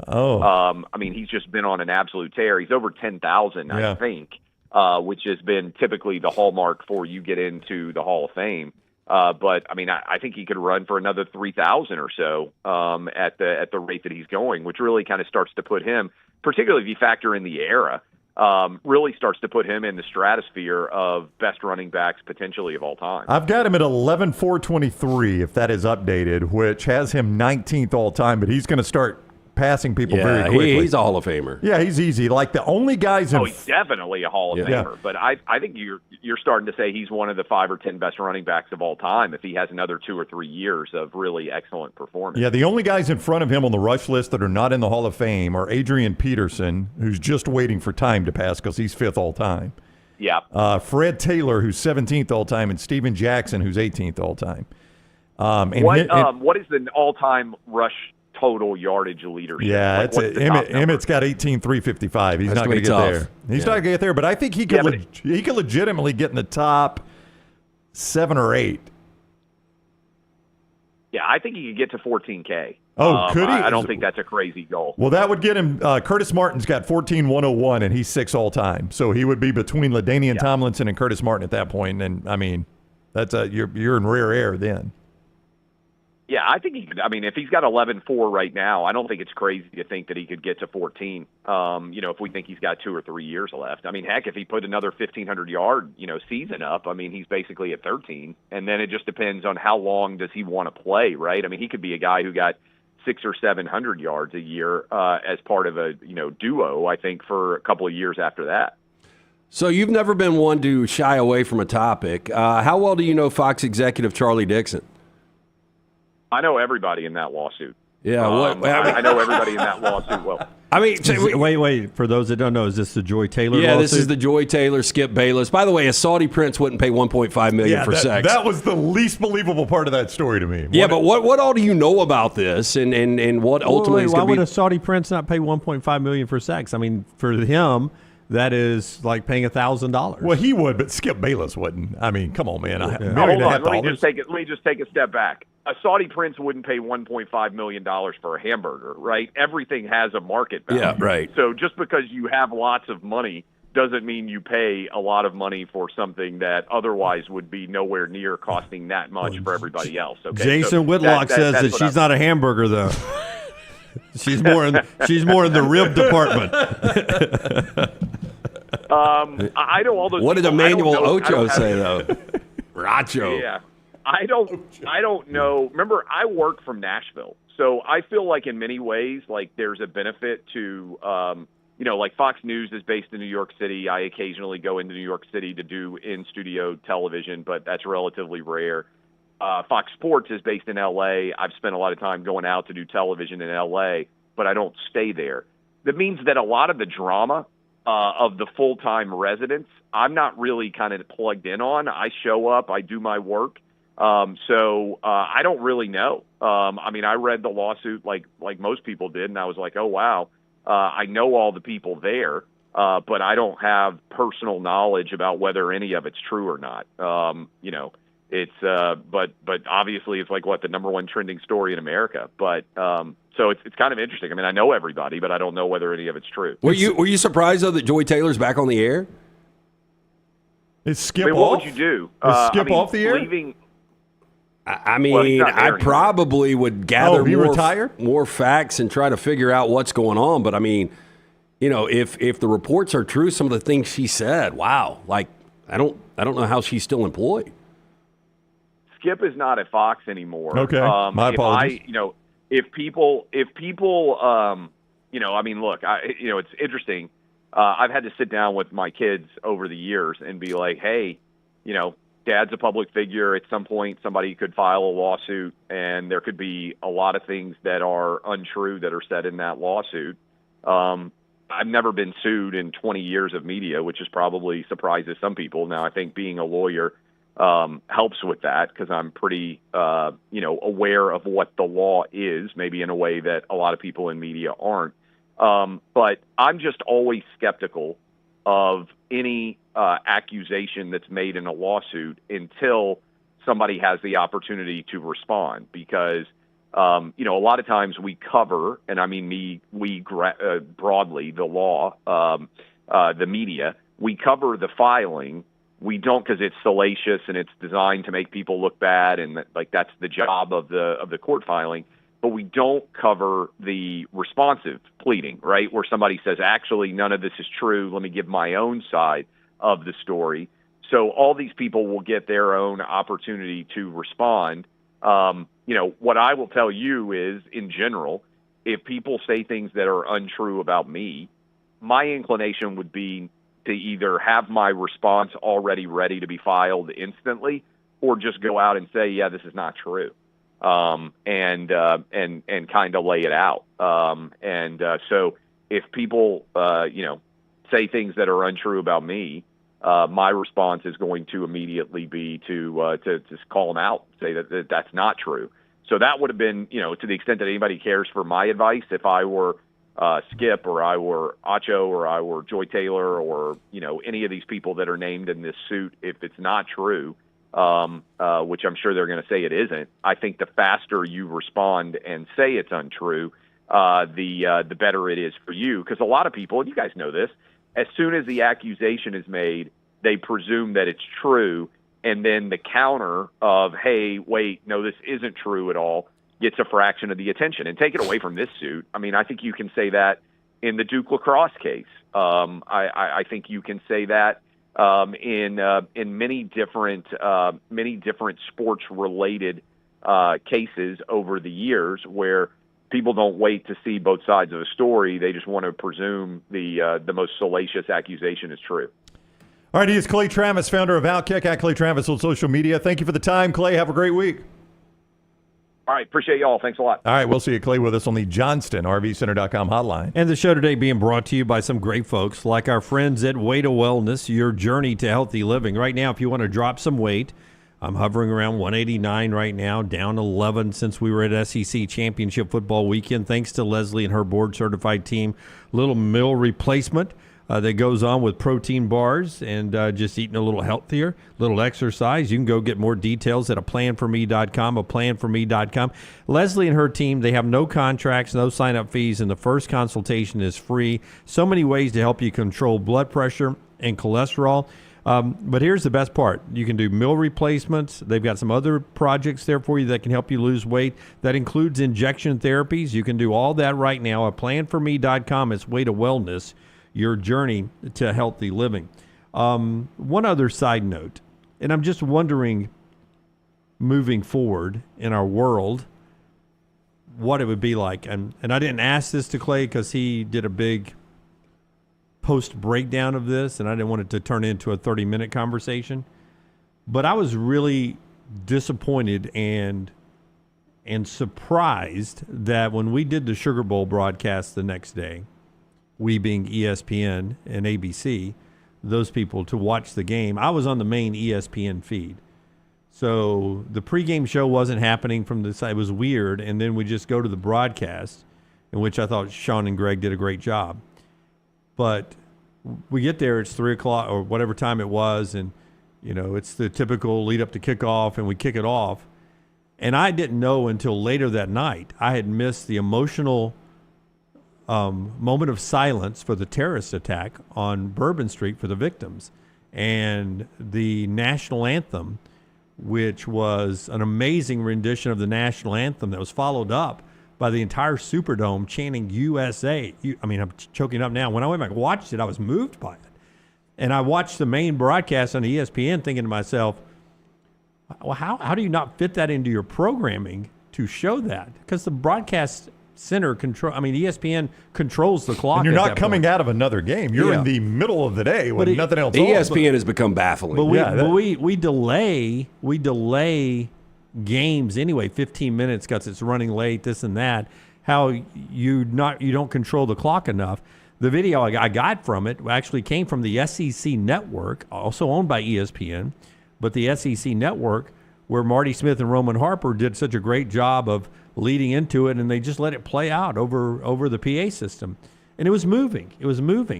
And how it's not part of the main broadcast, because I would imagine 98% of the people who watched it never saw it.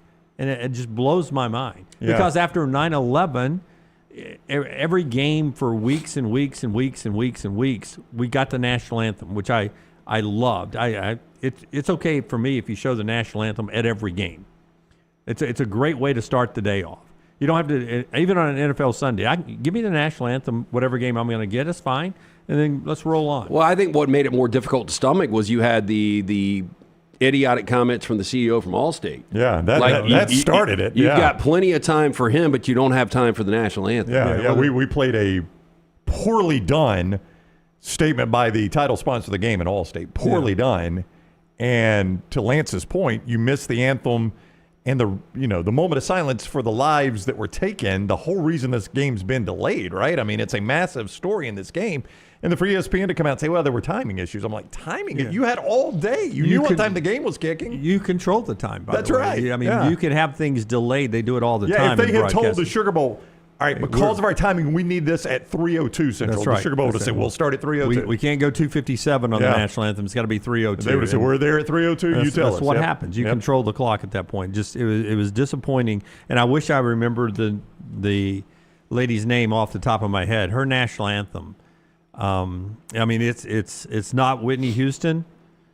And I guess what is second? Is it Stapleton considered second of sports national anthems right now? I've never heard that, but maybe. Stapleton's was great. I don't know who's considered second. It's wild that Whitney is a clear number one, and very few people argue that. This lady gets into the conversation of who number three is. Of the ones I've ever seen in my whole life, it's Whitney, it's Stapleton, and then this lady whose name I don't remember because I couldn't hear it over the PA system because that was the audio I was getting, and it wasn't part of the broadcast. It was just disappointing. Natalie Grant in Indianapolis, Alabama and Georgia national championship game. Christian music singer Natalie Grant. She was fantastic. That was good too. Amy Grant's sister? There is no relation that I'm aware of. Yeah, they're both children of God. Well, yes, they are. All right. Off my soapbox there. Show being brought to you today by our friends at JohnstonRVCenter.com. The wonderful folks at Johnston RV getting you ready for 2025. That means we've got a big show coming up pretty soon. It is show season, and that means they've got to move those 2024s out of the way to make room for the 25s, and you're the beneficiary of that. Great deals right now. Some units priced below invoice. How about the Shasta 16RE? It's lightweight, towed by any truck or SUV, $149 a month with approved credit. Bigger, sleeps up to 10. The Avenger 29 QBS, $279 a month with approved credit. As always, members of the military, they love you the way we do on this show, and you get a great discount there. Any active duty or veteran, just ask about it. I-65, exit 304 in Coleman, 334 in Decatur, JohnstonRVCenter.com. Okay, in the next segment, a dark horse team to watch out for next year in college football that could be next year's Indiana. And the latest on what people are saying about Ryan Grubb and something that LT's been talking about for 6 weeks. The fired Seahawks OC, could he be coming to Tuscaloosa? That's in the next segment, and our McCurry spotlight of college football. As we go to break, you don't watch Landman anymore, right? No, I do. Okay.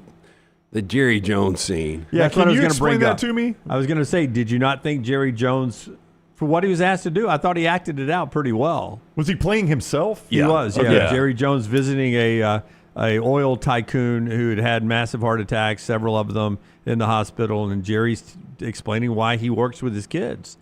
I thought Jerry gave for Jerry Jones. No, I get it, but it's like it's a true story. So it's basically, it would be like if you threw him an interview question. Yeah. That's all they did, and then Jerry Jones. I mean, it was fine. It's a tight shot of Jerry talking to the guy in the hospital bed, where basically Jerry says how he made his money, really. He wanted to be closer to his daughter who went to school at Stanford. And he got out there, bought some land, was going to build like 20-something houses, and said put 4 holes in the ground and struck natural gas.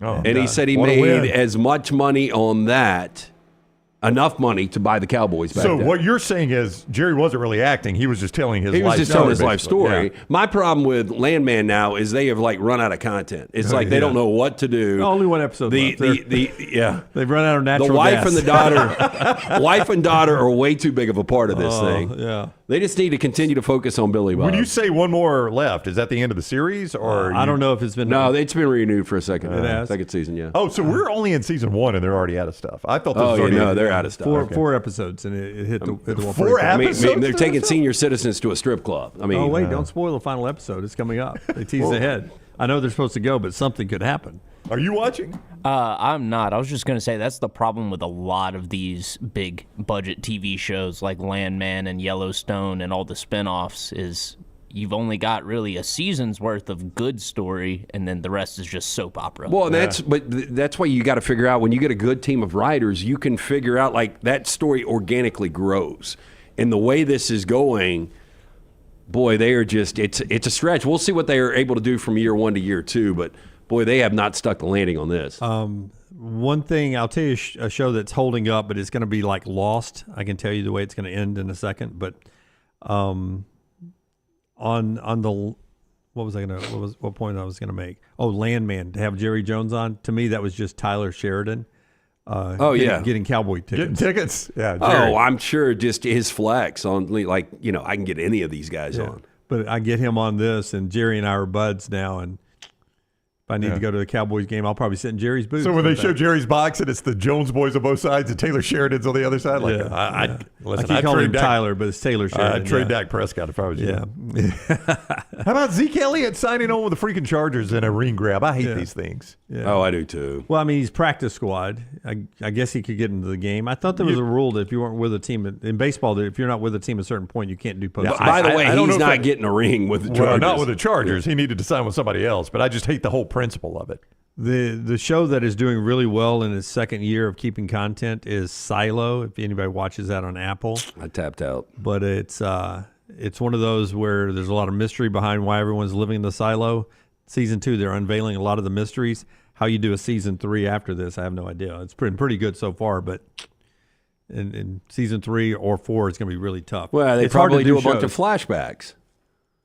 That's how you do it. Yeah. And Lost would focus on one character, like what was the backstory of that character. Good point. So, there's other ways to there are crutches where you can actually limp through another season or 2. Yeah, but you need to be working on the ending. Yeah. At some point. Sticking the ending is not good. I got asked last night by our buddy Saybear, who asked me at playing poker last night, he goes, do you think you'd be more successful of writing just the lyrics, not the music part, of a hit song or of a movie? And we do this with the soundtrack. Milton has a soundtrack that is playing at the time. I think it would be song. I went song, and as I was doing that, the lyrics, I think it was James Brown's "Get Up, Get On Up," and that's all the whole song is. And through the movie, but you all have like multiple TVs going. You got music going, conversations. It's a sensory overload. Yeah. I don't know how y'all do this. It's Top Golf, and you're playing poker. But I think is it James Brown they did the buy-up on? Who am I talking about? They did a James Brown movie. I think it was called Get Up. Or Get Up. Yeah, I think it's him that's singing that. So that's all. The whole song is that. And I said, see, that's the one I would have. That's one I would go with. Really. I mean, who with let a phrase like that and just do that over and over? I'm going to need a legend to Who sing let it, the dogs out? Right? Yeah. I mean, that was not like deep writing. Yeah, was that's the thing. You can have a crappy song that's a hit. That's right. Yeah, I mean, Macarena, there's nothing to that, right? Yeah. They just say the same thing over and over again. It hit number one. What was the John Anderson Swingin'? Swingin' by John Anderson. Movie, man. To write a good movie. You can't have a crappy movie that's well, and look, I know writing a song is an art too, because there's a lot of layers to that, but like the arcs and character development and there's a lot that goes into a script. Yeah, me too. I said movie would be the easiest. All right, back to college football. We go on the other side with our spotlight, and we'll get you ready listening and hearing from the quarterbacks in that big Ohio State-Texas game on the show that's brought to you by our friends at MyBookie, mybookie.ag, promo code NEXTROUND, and our friends at Roback. You see it right there, roback.com. Use the promo code TNR20. That gets you an opportunity to get 20% off all the great active gear right there at Roback. Crave activity, crave Roback. TNR20, the promo code. Follow Brownie on Twitter and Instagram at Ryan Brown Live. Twin Peaks is the best in the game. Here, you're in the red zone for every college rivalry and divisional matchup all season long. Where else are the scenic views as good as your view of the game? Only at Twin Peaks, the #1 sports bar. Hey, there's nothing worse than waking up to a plumbing problem. Don't get caught in a flooded house. Call the guys at Hemphill Services. Adam, Chad, and the team at Hemphill are the only ones I trust to fix it and fix it right the first time. Hemphill Services does it right and always at a fair price. For all of your plumbing, cooling, and heating needs, trust the name that Birmingham has trusted since 1954, That is Hemp Hill Services. Call now, 205-229-2090. That's 205-229-2090. This hour of The Next Round is presented by the Birmingham Racecourse Casino, now featuring 7 days of giveaways with your chance to win a share of up to $125,000. The more you visit the Birmingham Racecourse Casino, the more chances you have to win. By now, you guys know how I feel about my fashion. However, did you know that I care about your fashion choices? Cargo shorts are out, flip-flops are only appropriate on the boat, and please throw away that stained t-shirt from college. You may be thinking, EG, that's all I own. What do I do? Here's what you do. Go to nextround.store and fill your cart with a wardrobe that is approved by me. Stock up on logo t-shirts, hoodies for football season, and hats for every day of the week. Trust me on this one and head over to nextround.store to get stocked up for this season. Just because you've quit going to the gym, it doesn't mean that you have to quit gym altogether. Dunaway, that is. With our Next Round podcasts open 24/7, 365, you can access gym anytime you'd like. While you may have done away with your treadmill routine, our version of Dunaway is standing by ready to get you back to your absolute best. Find all that lovely Jimmy D-led content on Spotify, Apple Podcasts, Google Podcasts, and in the podcast section of nextroundlive.com. This message is sponsored by Jimmy Crypto Inc. and Jimmy Crypto for President. From the creators of The Next Round comes two new sites, covercrimson.com and thebarnauburn.com. Two team sites with the same excitement and information-driven content that you get every day on The Next Round. Live daily shows, recorded shows, free of charge, plus premium content with insider information starting at just $1. And it's the perfect gift for the Alabama or Auburn fan in your family. Covercrimson.com or thebarnauburn.com. Sign up today. Happy football season. At the Next Round, we strive to make our loyal listeners feel like they're a part of the action all season long. My name is Emily Grace McWhorter, and I do that by bringing you along for any given Saturday in Auburn or Tuscaloosa. From pregame warm-ups, touchdowns that make you feel a part of the play, and everything in between, our goal is to make you feel like you're inside Bryant Denny or Jordan Hare. Follow along on our social media at Next Round Live on Instagram, X, and Facebook. Also, check out thebarnauburn.com and covercrimson.com while you're at it. Here's to fall Saturdays. From the creators of The Next Round comes two new sites, covercrimson.com and thebarnauburn.com. Two team sites with the same excitement and information-driven content that you get every day on The Next Round. Live daily shows, recorded shows, free of charge, plus premium content with insider information starting at just $1. And it's the perfect gift for the Alabama or Auburn fan in your family. Covercrimson.com or thebarnauburn.com. Sign up today. Hang out with the Next Round on the go. Whether you're driving to work, running errands, sitting on the beach, or you just need a break from the real world, we can keep you company. Check out the Next Round, Mystery Fifth Hour, and our other shows on your favorite podcast app. We'll meet you there.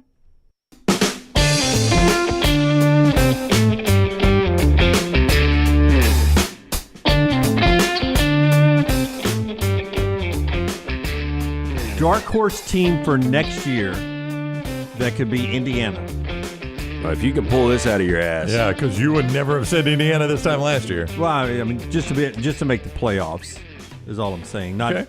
That's a pretty high bar. It's 1 of 12. This team has 18 returning starters. 3 of them were all Big Ten. They won the Citrus Bowl. Illinois? The Cheez-It Bowl? Yeah. Was that the old Citrus Bowl? Is that what that was? I think so. Okay. 18 returning starters. I think Luke Altmaier's back at quarterback. Yep. And they just beat South Carolina in Orlando. 3 of those guys were all Big Ten players, and they're coming back next year. Brett Bielema's got a philosophy, plays a certain style. I don't know what their schedule looks like next year. I'm pulling it up right now. I got it. Their best win this year was Michigan. And other significant teams they played, Oregon and Penn State, they got beaten by at least 14 in both games. Yeah.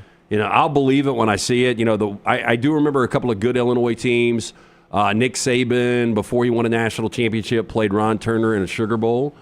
And then I remember Ron Zook coaching Illinois and Juice Williams into a Rose Bowl.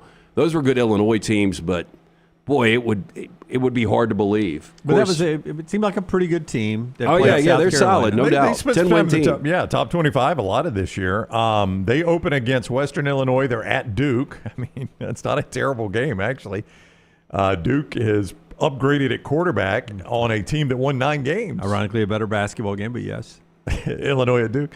Western Michigan, then here's their conference. At Indiana, USC, at Purdue, Ohio State, bye week, at Washington, Rutgers, bye week, Maryland, at Wisconsin, Northwestern. Not a backbreaking schedule at all. Yeah, I am more of a Brett Bielema, not fan, but I think he does a better job than most, or at least more so than Brown thinks.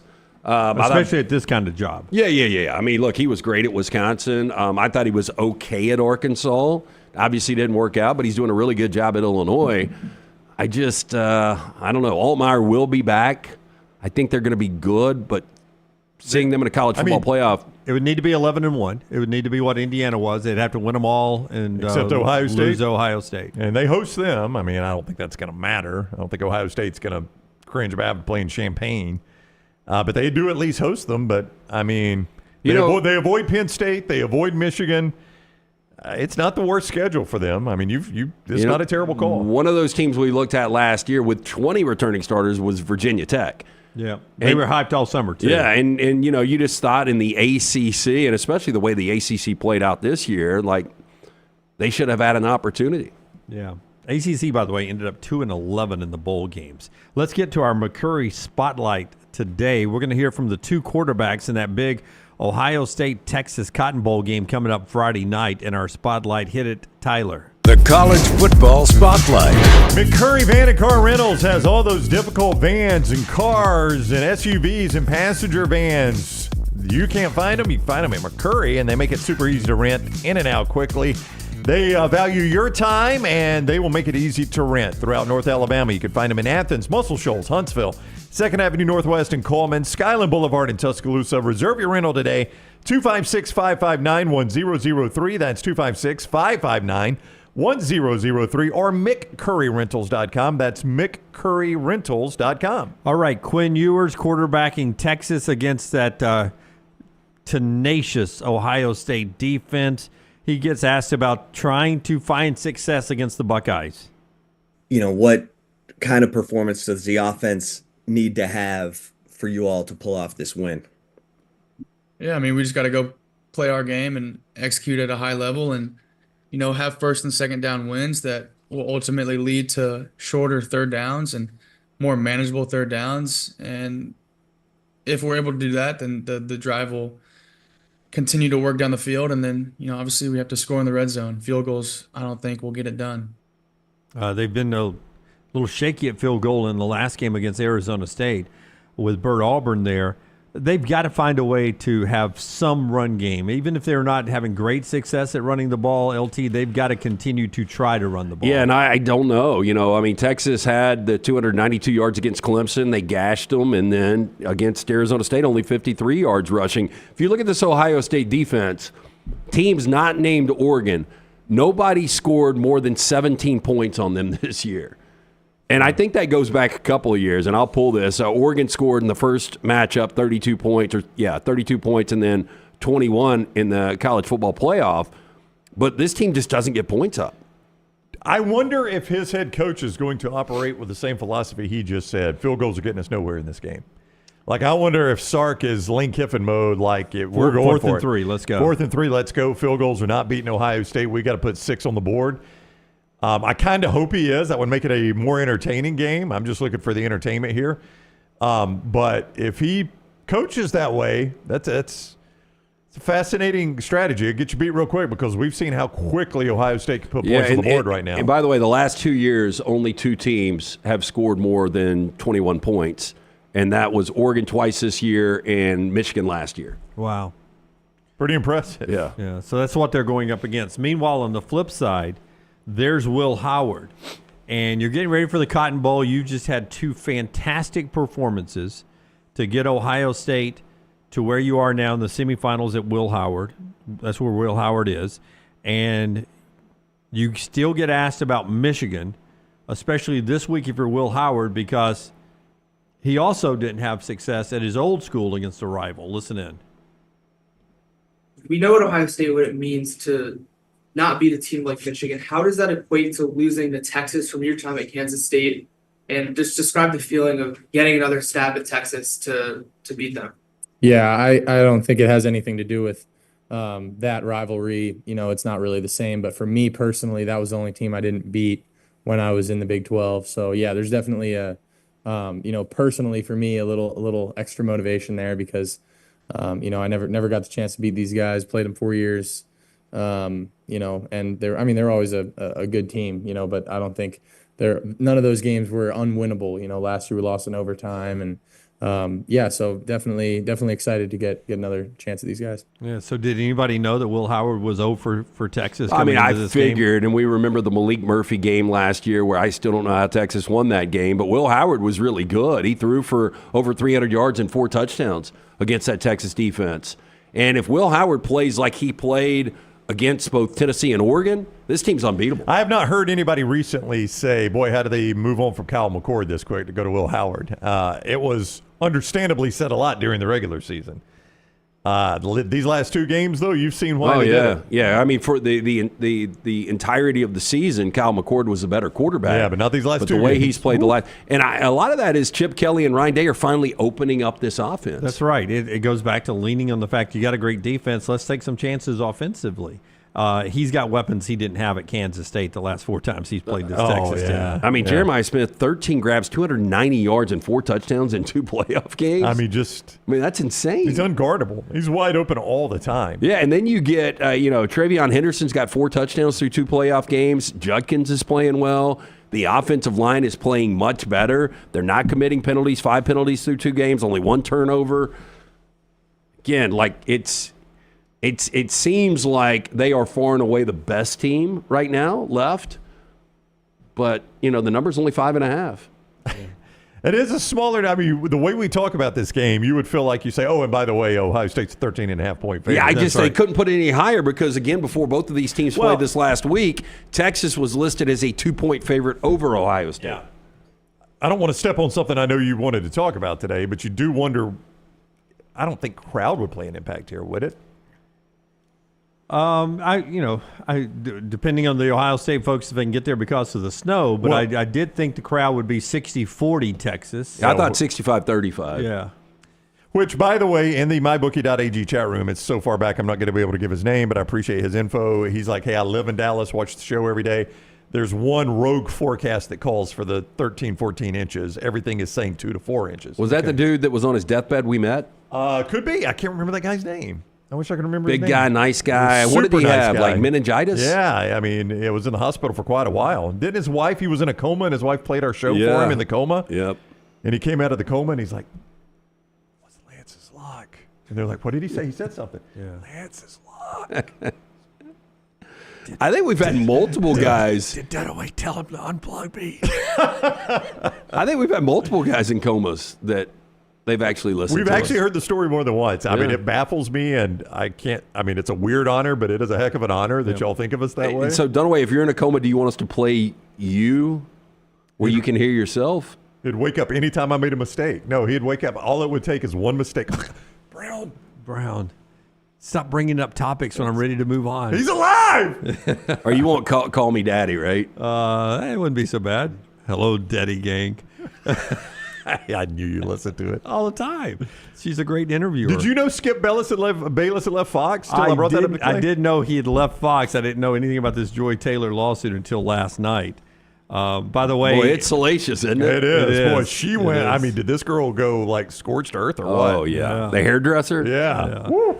She got everybody in there. I will tell you, I may have to break my ban on Zach Bryan music though. It popped up one time on the playlist last night and at the poker, and Brianna was at the Golden Globes half dressed this past weekend. So where they have one of the back tables. I don't know where they were, but they were there. Her and Josh as they start season 2 of their podcast, and her dress was there barely. Barely cleared security. It was a clear clap back at Zach Bryan, who complained about her showing too much last year at the Golden Globes. Yeah, she was like, "Okay, you thought that was showing too much? Yeah, check this out." If you could represent one of the two moving forward, who would it be? Zach or Zach Bryan? That's not even close. Yeah. I mean, I'd have to like him or anything, but his music came on last night at poker. as I was lasting longer than Tim Melton. And woof, that was a shot. Melton right there, a little drive-by. Was Melton he was the host, right? He's taking a shot at the host. He's one of the founders. Yeah. I play to win. Jim plays for third, so that's what he got, and I ended up, coming up a little bit short, but it's okay. So who won? We had our friend Damien. Damien Stockdale. Yeah, he won. Yeah, he's been on a heater. And our buddy Mike was second. I was third, and EG was fourth. Okay. All the guys at the table. And EG Jim had a chance to take EG out and get a cash prize for doing so, and he pulled back. And I thought that was so weak. I did. He had a chance to knock her out. So if it was a guy, would you have knocked him out? I would have, yeah. If it had been Zach Bryan, he would have knocked him out. What's wrong with you, Dunaway? I got her to the next time around. I knocked her out. But first time I thought it had been, I didn't want to bully it up a little bit. And I was afraid she was going to beat me. It was a crucial moment. I needed to finish one spot ahead of EG. I didn't want to lose that. Yeah. All right, here we go now. I want to, that was our spotlight brought to you by McCurry. Give us a little McCurry. McCurryRentals.com. That is McCurryRentals.com. Adam Rittenberg at ESPN today writes, the pressure to win next year for certain coaches. Don't do what you did last year again is one category. Mike Norvell and Gundy at Oklahoma State. Yeah, I'd say so. He's not using hot seat or anything. He just says, don't do what you did again last year again this year. Well, You'll be out. Oak State can't go 0-9 in the Big 12. It's going to be hard to do that again. 3-9. I think they're in different spots, though, and I think it's different conversations. I think for Oklahoma State, I think the conversation would be, he's been here a long time. He's done some really good stuff for us. It's gotten stale. For Mike Norvell, you had 2 really good seasons and you've had 2 bad seasons. So I think it's still kind of an unknown. Like, I think you know what you're getting with Mike Gundy, right? I mean, you got a very clear track record with him, yes. I think you pretty much know what you're getting. I really don't know. And, this is what's – and we can do this another time, but we're coming up on a year when Kalen DeBoer was hired. And you remember the other names that were in the mix, and Mike Norvell was one of those names. Oh, yeah. He parlayed it into that massive contract. The top 3 or 4 other guys outside of DeBoer, if they would have gotten this job, how different would it have been? Yeah. By the way, Lanning, Sark, Smart, Dabo were the other 4 that were asked. Not necessarily before, but they were the ones that, feelers were put out, would you have any interest? All 4 of those guys were in the playoffs. Oh, interesting. Except for Norvell. He was the outcast, yeah. I do wonder what his buyout is after his contract last year. Who, Norvell? Yeah. Well, don't forget now, it's the reworked contract was what we saw, and all that was reported was he's backing off on some of his salary to go to NIL, but when it said reworked, I wondered if part of that reworked was like, we're going to back down that buyout too. Yeah, he just got a massive deal less than a year ago. Yeah, but it was reworked just after the season. So it'll be interesting to see if word comes out that his buyout is less. By the way, too costly to fire. Brian Kelly, if he's fired at the end of next year, still would be owed $52 million at the end of next year. I don't know where you guys are on that. One more before you comment. If he's fired at the end of next year, Lincoln Riley would be owed $80 million. $80 million, according to Adam Rittenberg. I got to say, though, both of those guys have a long enough track record. It hasn't worked out at their respective places. But if I'm one of these fans, you just got to give it a little bit more time, though. USC's a private school, right? So Rittenberg having that buyout information is sort of first I've heard that it was we never high at the end of next year. We never saw his contract. We heard it was $100+ million. We heard he got this nice house in the hills, but we don't have confirmation because it is private. But a agent could leak it to say maybe have leaked it on the front end to show what a good contract it was. A or B, leak it right now so that the noise around his guy gets settled down a little bit. If USC fans know it's an $80 million buyout, they're going to be like, why even bitch about this? Or the AD could have leaked it and said, hey, get off my back. Here's why I'm not firing him. Right. I would have fired him this year if we didn't have to pay I'm in the minority, million. but I like Lincoln Riley, and I thought that they were a better team this year. Again, if they had Caleb Williams, they would have been undefeated. They would have been undefeated with Caleb Williams. They just, for whatever reason, they did not have a Lincoln Riley-like quarterback. Yeah, I just don't know if Brian Kelly misses the playoffs next year. I mean, that would be 4 years. Yeah. No playoffs. You did make the SEC championship game your first year. You've produced a Heisman Trophy winner, but 4 years no playoffs at LSU. I just don't see them accepting a 4-year window and no playoffs. But I would say in those 4 years, they're probably top 15 in total wins. Yeah, I mean he's like just outside the playoffs all the time at LSU. But we looked at it wrong, and hear me now. We looked at this wrong. We thought the 12-team playoff, because it got bigger, would save jobs because it was easier to get into the playoffs. Actually, I think it's going to end up costing people more jobs because they don't get into the playoffs. You understand what I'm saying? I do. In other words, like Brian Kelly at number 15, it's more obvious that he's not in the playoffs. It was like, my gosh, all we had to do was finish 12th. That's right. How are you not in the Yeah. playoffs? Yeah. There's 12 teams now. In the basket was like, You're hey, probably we're fifth right. or sixth. Yeah. It was only 4 teams. But you could work the other angle, like, hey, man, Indiana out of nowhere. So, like, we need to give this a little bit of time. Like, we've got to figure out transfer portal. Kirk Cignetti was able to figure that out year one. Yeah, I'm just saying, I think it's going to work the other way where it's going to be, man, it's a 12-team playoff. How are you not in the 12-team playoff at this school? I got a LSU, for text. example. I haven't listened to Paul in a long time. Paul Feinbaum? Yeah, but I got a text yesterday from a buddy, and they're like, man, and he's out of state. Is DeBoer really on a hot seat? And I was like, absolutely not. Yeah, that's $70 million, by the way. And he's like, well, Feinbaum is like saying that this is not working and blah, blah, blah. Exactly. And I'm like, well, you're going to get that after year one with 4 losses, but there is no chance he's on a hot seat. Year one with 4 losses. Ooh, 4 losses. It's a lot of losses. It is for what they're used to. The other part of this, the middle part of this Adam Rittenberg story, which I'm sure is what Paul was playing off of yesterday, is the we want it to work out, but section. Mark Stoops, Luke Fickell, Brent Venables, and you know the other two, Hugh Freeze, Kalen DeBoer. Yeah. So even Adam Rittenberg at ESPN, right there in the middle of pressure to win next year. We want it to work out, but. And Hugh Freeze and Kalen DeBoer right there in the middle of that story. I mean, who's got more pressure next year? I guess DeBoer just based on where the programs are, but I mean, Freeze, an additional year.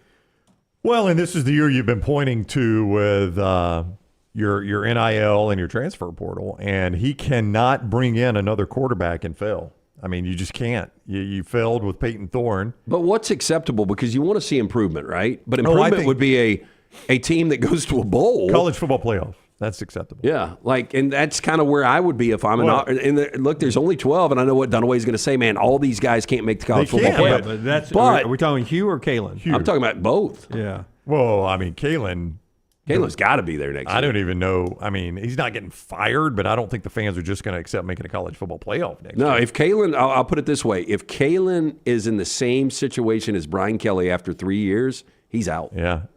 Whatever the buyout is. But I think for Auburn fans, Hugh Freeze, it's make the college football playoff. I don't think they're going to be thrilled with. Well, I think there's a big gap between where they are. As there LT is. said, they missed 2 bowl games and being absolutely in the playoffs. Would they be happy to be Ole Miss next year? But would Auburn fans be happy to be Ole Miss next year? Yeah, one of those teams in the conversation. That's fine. How do we get left out? But let me say this. You talk about this gap, and there is a huge gap, but how big was the gap from Indiana?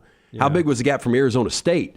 And so if I'm an Auburn fan, all I am saying is our program is light years better than those 2 programs. Yeah. We have got an established coach. Cignetti was not established. Kenny Dillingham wasn't established. All I can tell you is that Kirk Cignetti had his little pajama bottoms on, and I'm sure he didn't even have a top on, just pajama bottoms. He crunches his crackers into his buttermilk sitting on his nightstand to have a little snack before he goes to bed, looks at his wife, and he's like, about this Indiana job, I'm looking at this schedule. I think I can win 10 games there next year.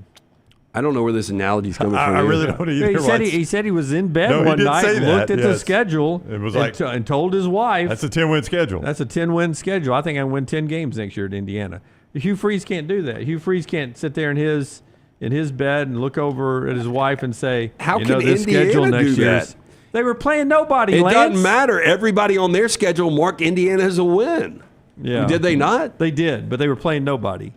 It's different. It was different. So Auburn's schedule next year is tougher. Well, there's no doubt it's tougher, but nobody in the SEC can look at their schedule and go, that's a 10-win schedule. Ole Miss, Missouri. Yeah. I mean, they had 10-win schedules this year. And Both of them got there, barely.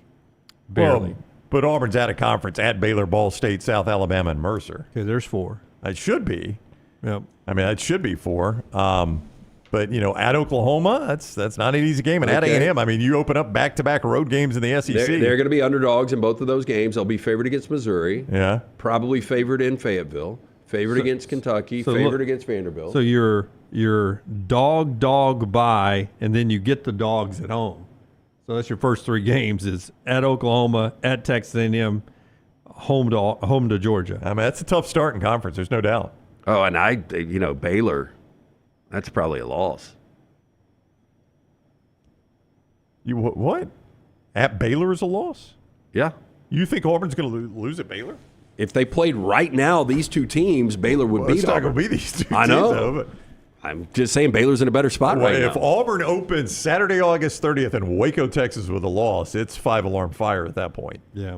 Ooh, that's a tough boy. That's not a game you want to open with. Adam Rittenberg has the story at ESPN.com. When we come back, an unscientific poll of you Alabama fans of what you want to see improve next year for Kalen DeBoer's coaching staff and his team as they start to point towards reworking the roster and then getting to spring drills. LT will have some more thoughts on Ryan Grubb, and we'll do our 4 downs all straight ahead. The show brought to you by our friends at New Life Art. DanielMooreArt.com is the website, DanielMooreArt.com. The Legend, a tribute to Coach Nick Saban and his 6 national championship seasons. He did that there in 12 years. They had 6 in 12 years. He was there for 17 years. The Legend, a tribute to Coach Nick Saban and his 6 national championships. A beautiful piece of work. You can get that and a lot more online at DanielMooreArt.com. I wonder if somebody in North Dakota paints the North Dakota State pictures. 10 championships in 14 years. Go check out all the works from Daniel A. Moore at DanielMooreArt.com. We're back in a moment. Follow Dunaway on Twitter and Instagram at Jim Dunaway. Hey, there's nothing worse than waking up to a plumbing problem. Don't get caught in a flooded house. Call the guys at Hemphill Services. Adam, Chad, and the team at Hemphill are the only ones I trust to fix it and fix it right the first time. Hemphill Services does it right and always at a fair price. For all of your plumbing, cooling, and heating needs, trust the name that Birmingham has trusted since 1954. That is Hemphill Services. Call now, 205-229-2090. That's 205-229-2090. If renting is putting a dent in your bank account, here's your sign from the universe that it's time to buy a new home. And who better to help you through the ins and outs of home buying than our friends at Mortgage Right. With Mortgage Right, you don't have to worry about becoming a short notice mortgage expert because they do all the heavy lifting for you. They're trusted mortgage professionals and they'll help you choose the right mortgage option and stand by your side every step of the way. Visit mortgageright.com/TNR to buy before renting runs you dry. That's mortgageright.com/TNR. NMLS 2239, Equal Housing Lender. Storm season is here. Make sure you have a plan of action in place right now. Greg from Pell City and Storm Restoration Roofing should be your first call when storms hit. Insurance companies love working with Storm Restoration Roofing because of Greg Nelson's name and reputation in the industry. When storms hit, call Greg Nelson. He's local, 205-542-3531. He's the home of the free no-cost roof inspection. Greg from Pell City on Facebook, 205-542-3531. It's Storm Restoration Roofing. Hey, Lance Taylor from the Next Round to tell you about one of our favorite places for breakfast, lunch, and dinner. That is Hamburger Heaven since 1982. Hamburger Heaven has been serving Birmingham's best hamburgers, cheeseburgers, French fries, hand-spun milkshakes, and sandwiches made fresh to order. All of their ingredients are fresh and prepared daily. This includes their beef, always fresh, never frozen, hand-pattied each and every day. For breakfast, lunch, or dinner, visit any of the 4 locations, Highway 280, Irondale, Gardendale, and Homewood. You could win a Cadillac CT5 or your share of $25,000 in free play and cash at Birmingham Racecourse Casino. The more you visit, the more chances you have to win. Play the latest, most exciting games around with fun bonuses and big jackpots. You can be a winner too. Come win your share during the Cadillac CT5 and $25,000 giveaway at Birmingham Racecourse Casino. Drawings April 5th and 6th. Located off I-459, exit 31, Derby Parkway. Must be 21 or older, must be present to win. Follow Next Round Live on Twitter, Instagram, Facebook, and YouTube. The social media team at Next Round Live is dedicated to giving you daily news conferences and practice video from UAB, Alabama, Auburn, and around college football. Follow and compare to the sites you used to visit. You'll also get the latest highlights and news from the Next Round Daily Show. Turn on the notifications so you don't miss a thing. Next Round Live on Twitter, Instagram, Facebook, and YouTube. See more at nextroundlive.com. By now, you guys know how I feel about my fashion. However, did you know that I care about your fashion choices?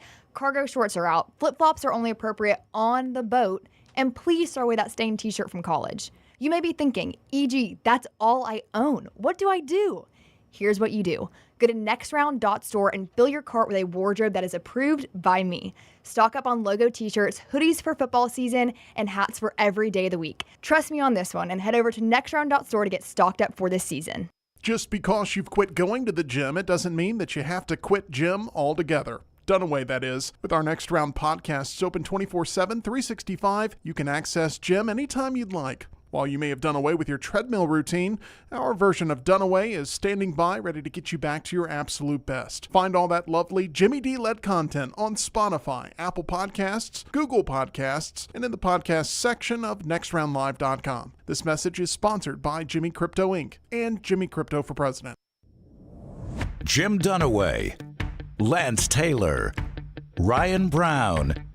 Live from the Birmingham Racecourse Casino Studios, the Next Round, presented by Bud Light, is on now. All right, final hour of the show here. LTD&B with you. Tyler and Melton and Forrester behind the big glass back there. EG and Taylor Korn over in the other wing of our studios up here at the Blue Lake Center. Taylor Korn handling everything social media. Make sure to join us tonight, post-game Auburn on our video platforms. Set your alert, and we'll go out and react to Auburn at Texas, 8 o'clock tonight in that basketball game. We talked earlier with Stephen Pearl. New Bama and a Bourbon will drop this week as well with LT and Aaron Suttles to make sure you have your stuff set there, your alerts, and make sure you're following and subscribing on all the platforms to get the best of what we send out. A lot of content goes out every day. It's going to be tricky, Dunaway. Dry January for me. Bama and Bourbon with dry January. Yeah, but I did a dry February. Talk about the smell. Yeah. And Suttles will be drinking, so. And you can do the taste, you can do the smell. Will you do this? Will you do one of those hard swallows? Do you ever have all of a sudden something hits that you crave instantly, or like you walk into a bakery and you can smell it and you'll be like, you just sort of almost taste it in your mouth and you swallow and that was so good. Oh, I can taste it right now. You can taste the bourbon right now? You know what I can taste? This is so random. I mentioned that I have a cotton candy. I have a craving right now too. Nerds. No. I mentioned that I had some friends from Calhoun County. Some live over here now, but Modest Pizza. They all came to the house on Saturday, and we ordered Taco Mama. Jennifer got catering from Taco Mama, so we catered Taco Mama in the house there. And they were talking about how good the salsa was, and we were talking about when I was a kid, the only Mexican restaurant in Anniston was Los Mexicanos, and it would be on a 2-hour wait on the weekends, and you would wait.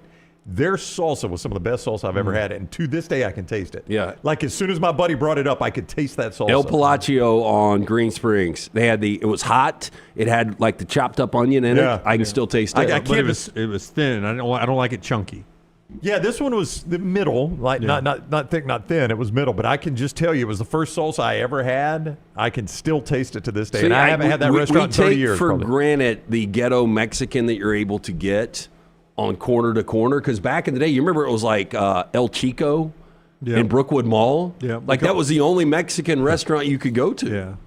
And I'm telling you, this place was not much bigger than this studio, like the seating area, and then you would have, the kitchen in the back, and it would be on a 2-hour wait, and you would wait because it's the only Mexican in town. I mean, there was one Mexican restaurant. How many nights a week could you eat Mexican? Right now? Yeah. Oh, we did this on FM radio one time. You said you could do it. I can do it 5 nights a week. Yeah.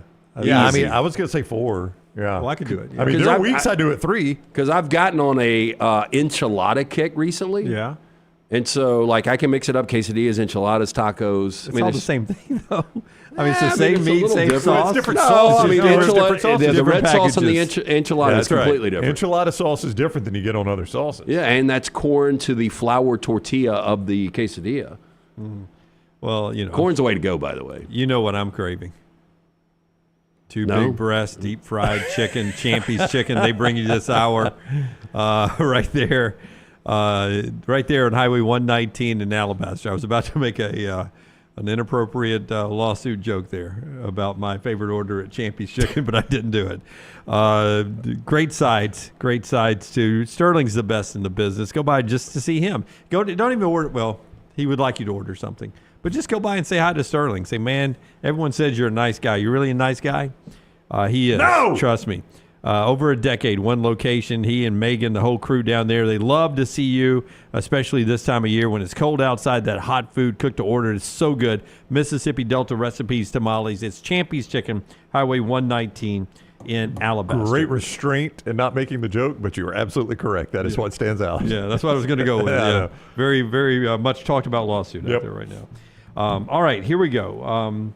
Before we talk Ryan Grubb, just in general, I've got 3 takeaways on what I think Alabama needs to improve at next year, and this is from all the responses on Not Scientific from social media today. So these are fans. What fans are These saying? are they need to improve? fans. Okay. The most. You want me to go to the third or Yeah, the let's most? go. Let's work to the top. Play calling was third. Well, Nick Sheridan, I'm not going to say he had never called plays before, but on this level, he had never called plays before. And the initial plan, obviously, was to have Ryan Grubb calling those plays. And Sheridan, not at the last minute, but, late in the game a little bit, gets put into that. And his first time really calling plays, I think, mean, in his career. I thought, it was weird. I thought there were games he called fantastic plays. Well, like the Georgia game, the LSU game, it looked like he was in a rhythm. I think his coup de grace was the LSU game in Baton Rouge. But, 2 weeks later, you go to Norman and you score 3 points, and it was a complete disaster. But I don't know that you could put all of that on him. He's the coach, so he's going to get the blame. You had what we all agree is an inconsistent quarterback, not a Kalen DeBoer-like quarterback. So you do have that kind of excuse. There's going to be zero excuses moving forward. You know what's going around, and this will get put on Nick Sheridan and Kalen DeBoer. What's going around is the video now that I brought up that a person on the Auburn staff tipped me off on Texas A&M's Marcel Reed. Right after Auburn played A&M, he was like, make sure you pick Texas over Texas A&M. I was like, really? He's like, oh, Marcel Reed's tipping every play. Feet together on runs, feet staggered on throws. The only thing he doesn't tip is the RPOs. That's the one thing that gave us trouble. But Texas knows this. They won't have trouble with it with their defense. And by the way, he was right. The videos are out now on Jalen Milroe. Yep. And people go back to the Oklahoma game, and they're like, every play, staggered feet. And I had people tell me, I didn't pay close enough attention to it. That's on me. But I had people tell me same thing in the Michigan game. Well, by the way, that's one of the jobs of an offensive coordinator. Self-scouting, yeah. And your staff. And that's what I'm saying. That goes to Sheridan, but it also goes to DeBoer. DeBoer can't slough that off. I mean, it's everybody on the staff. It's everybody on the staff. Yeah. You got to catch those things. And maybe they caught it and they just couldn't fix Milroe. I don't know. But the video is out, and it's pretty damning video if you go watch it. Yeah. No, it is. It is. I assume you've seen it before I brought it up. I have, and I've also seen or heard that there is a reason why Brent Venables took so long to get a head coaching job, is that he was known in coaching circles as a guy who was really good at legally stealing signs. I've heard the same of the opponents during games. Basically, the way it's been described to me, that he's not that great of a defensive coordinator. Yeah. He just is great at legally. Yeah. I say this all the time, legally, knowing what you're going to run, being able to defend because he knows what's coming. Yeah, basically the way it was described to me. Now, it's harder to steal signs now than ever because we've got in-helmet communication. Right. But basically, what Alabama was doing played right to Brent Venables' strengths, that Brent Venables was able to pick up on Alabama tipping the plays, and it's why Alabama was as bad as they were in Norman. And really, guys, when you look at it, that's the only reasonable explanation. There is no way that Alabama team could play that bad. And 3 points, losing by 3 touchdowns. And Milroe just pick after pick six. I mean, it's really the only reasonable explanation. Yeah. And so that's why some people said he stayed at Clemson for as long as he did and finally got a head coaching job. The thing next, you would say better quarterback play. That was further down the list. The next is people want a more physical offensive line. They don't think that believe the offensive line. I'm putting everything into one big jar here and giving a snapshot of it. They feel like Alabama's offensive line has over the years become more pass pro, less downhill run blocking. They're not as physical in the trenches as Alabama teams of the past. I think it's pretty obvious, and especially this year. And you're going to have a lot of attrition on that offensive line. We know T-Book has gone on to the NFL. Pritchett's now in the transfer portal. Booker, by the way, projected first-round draft pick. Yeah, probably. Got to be. Yeah. When's the last time Alabama had a good road grading offensive line? I mean, that 2020 offense was with Landon Dickerson, and then he even missed postseason, right? Yeah. Probably the best offense in Alabama history, 2020, in my opinion. But Najee, if they needed a yard, they could run and get a yard. Yeah, you could run Najee Harris and get a yard easy. Yeah. I mean, that was a road grading offensive line. That's really the last time they've had one. Number one on the list surprised me. And it's I don't think anybody really knows if it's true or not, but there's a perception out there that according to the Bama fans, unscientific poll this morning, the thing they want to see Kalen DeBoer do better next year at Alabama, better discipline on the team. Does that something that popped out to you guys this year? Well, yes, that surprised absolutely. me. No, it doesn't surprise me at all. I mean, you had in a critical situation at Tennessee, you're probably going to lose the game either way, but your only chance of winning is to convert a first down. And you got one of your guys out there basically throwing a punch, getting a personal foul. I mean, that's discipline. The Malachi Moore situation at the end of the Vanderbilt game, that is discipline. God, there was another situation that I was going to bring up. I can't think of it right now. I'd heard a couple of rumblings about things at practice, but, never felt comfortable about sharing them. I will say this. The situation at the Iron Bowl is just something you don't normally see in an Iron Bowl. Now, it takes two to tango. Both teams were involved. But, I mean, I think there were some discipline issues. They were 115th in penalties, 95 penalties. That sounds like a lot. I'm looking in the SEC, the only team, there was actually 2 teams behind them that had good years. Who was that? 3 teams. Texas had more penalties. Texas A&M had more penalties, and Tennessee had the most penalties in the SEC. I would just say I think there was a perfect storm for Kalen DeBoer to deal with discipline issues, and this is the perfect storm. You took over a very successful program that had a lot of players that other schools wanted, and because of the way the rules work now, your transfer portal opened up when everybody else's was closed. So everybody could come get Alabama, and Alabama couldn't go get anybody. And all the schools knew that, and Alabama had a good roster. And I think there were probably a lot of guys that poached when there was, as quick as Greg Byrne got this hire made, there was still 48, 72 hours where there were some questions. And I think you had a lot of people sweep in. And then I think you had Kalen DeBoer have to quickly go to a lot of players and say, stick with me through this, and be loyal, and your loyalty will be rewarded. I think every school is going to deal with some sort of discipline issues down the line. But to your point on that is, so when he did that, it was harder for him to be stern, hard on them because thank you for staying. Yeah, and I'm not just talking about your top-of-the-line starters that stayed. I'm talking about you got to have depth too, and there were probably a lot of guys that were in that depth area that were wanting to go too. Yeah, but once they're in, they're in. I think there was frustration. Look, and people, there's different personalities, different ways to coach, and he is not going to coach like Nick Saban. We saw Kalen DeBoer have 2 or 3 meltdowns maybe the entire year. I think when you have these discipline issues, I think people want to see coaches peel paint. I agree, but I do think across the board, discipline has become much more difficult for college football coaches. Because, peace, I'm out. That's right. I'll go anywhere else. All you do is bitch at me one time. That's right. I've used the quote a lot. It's Jay Billis's quote. And Jay Billis, and this is the perfect description of college athletics right now. Jay said, when I played, coaches said it's my way or the highway. The difference now is there's actually a highway. That's right. Then there was no way out. Now it's an easy access highway, and that's the difference.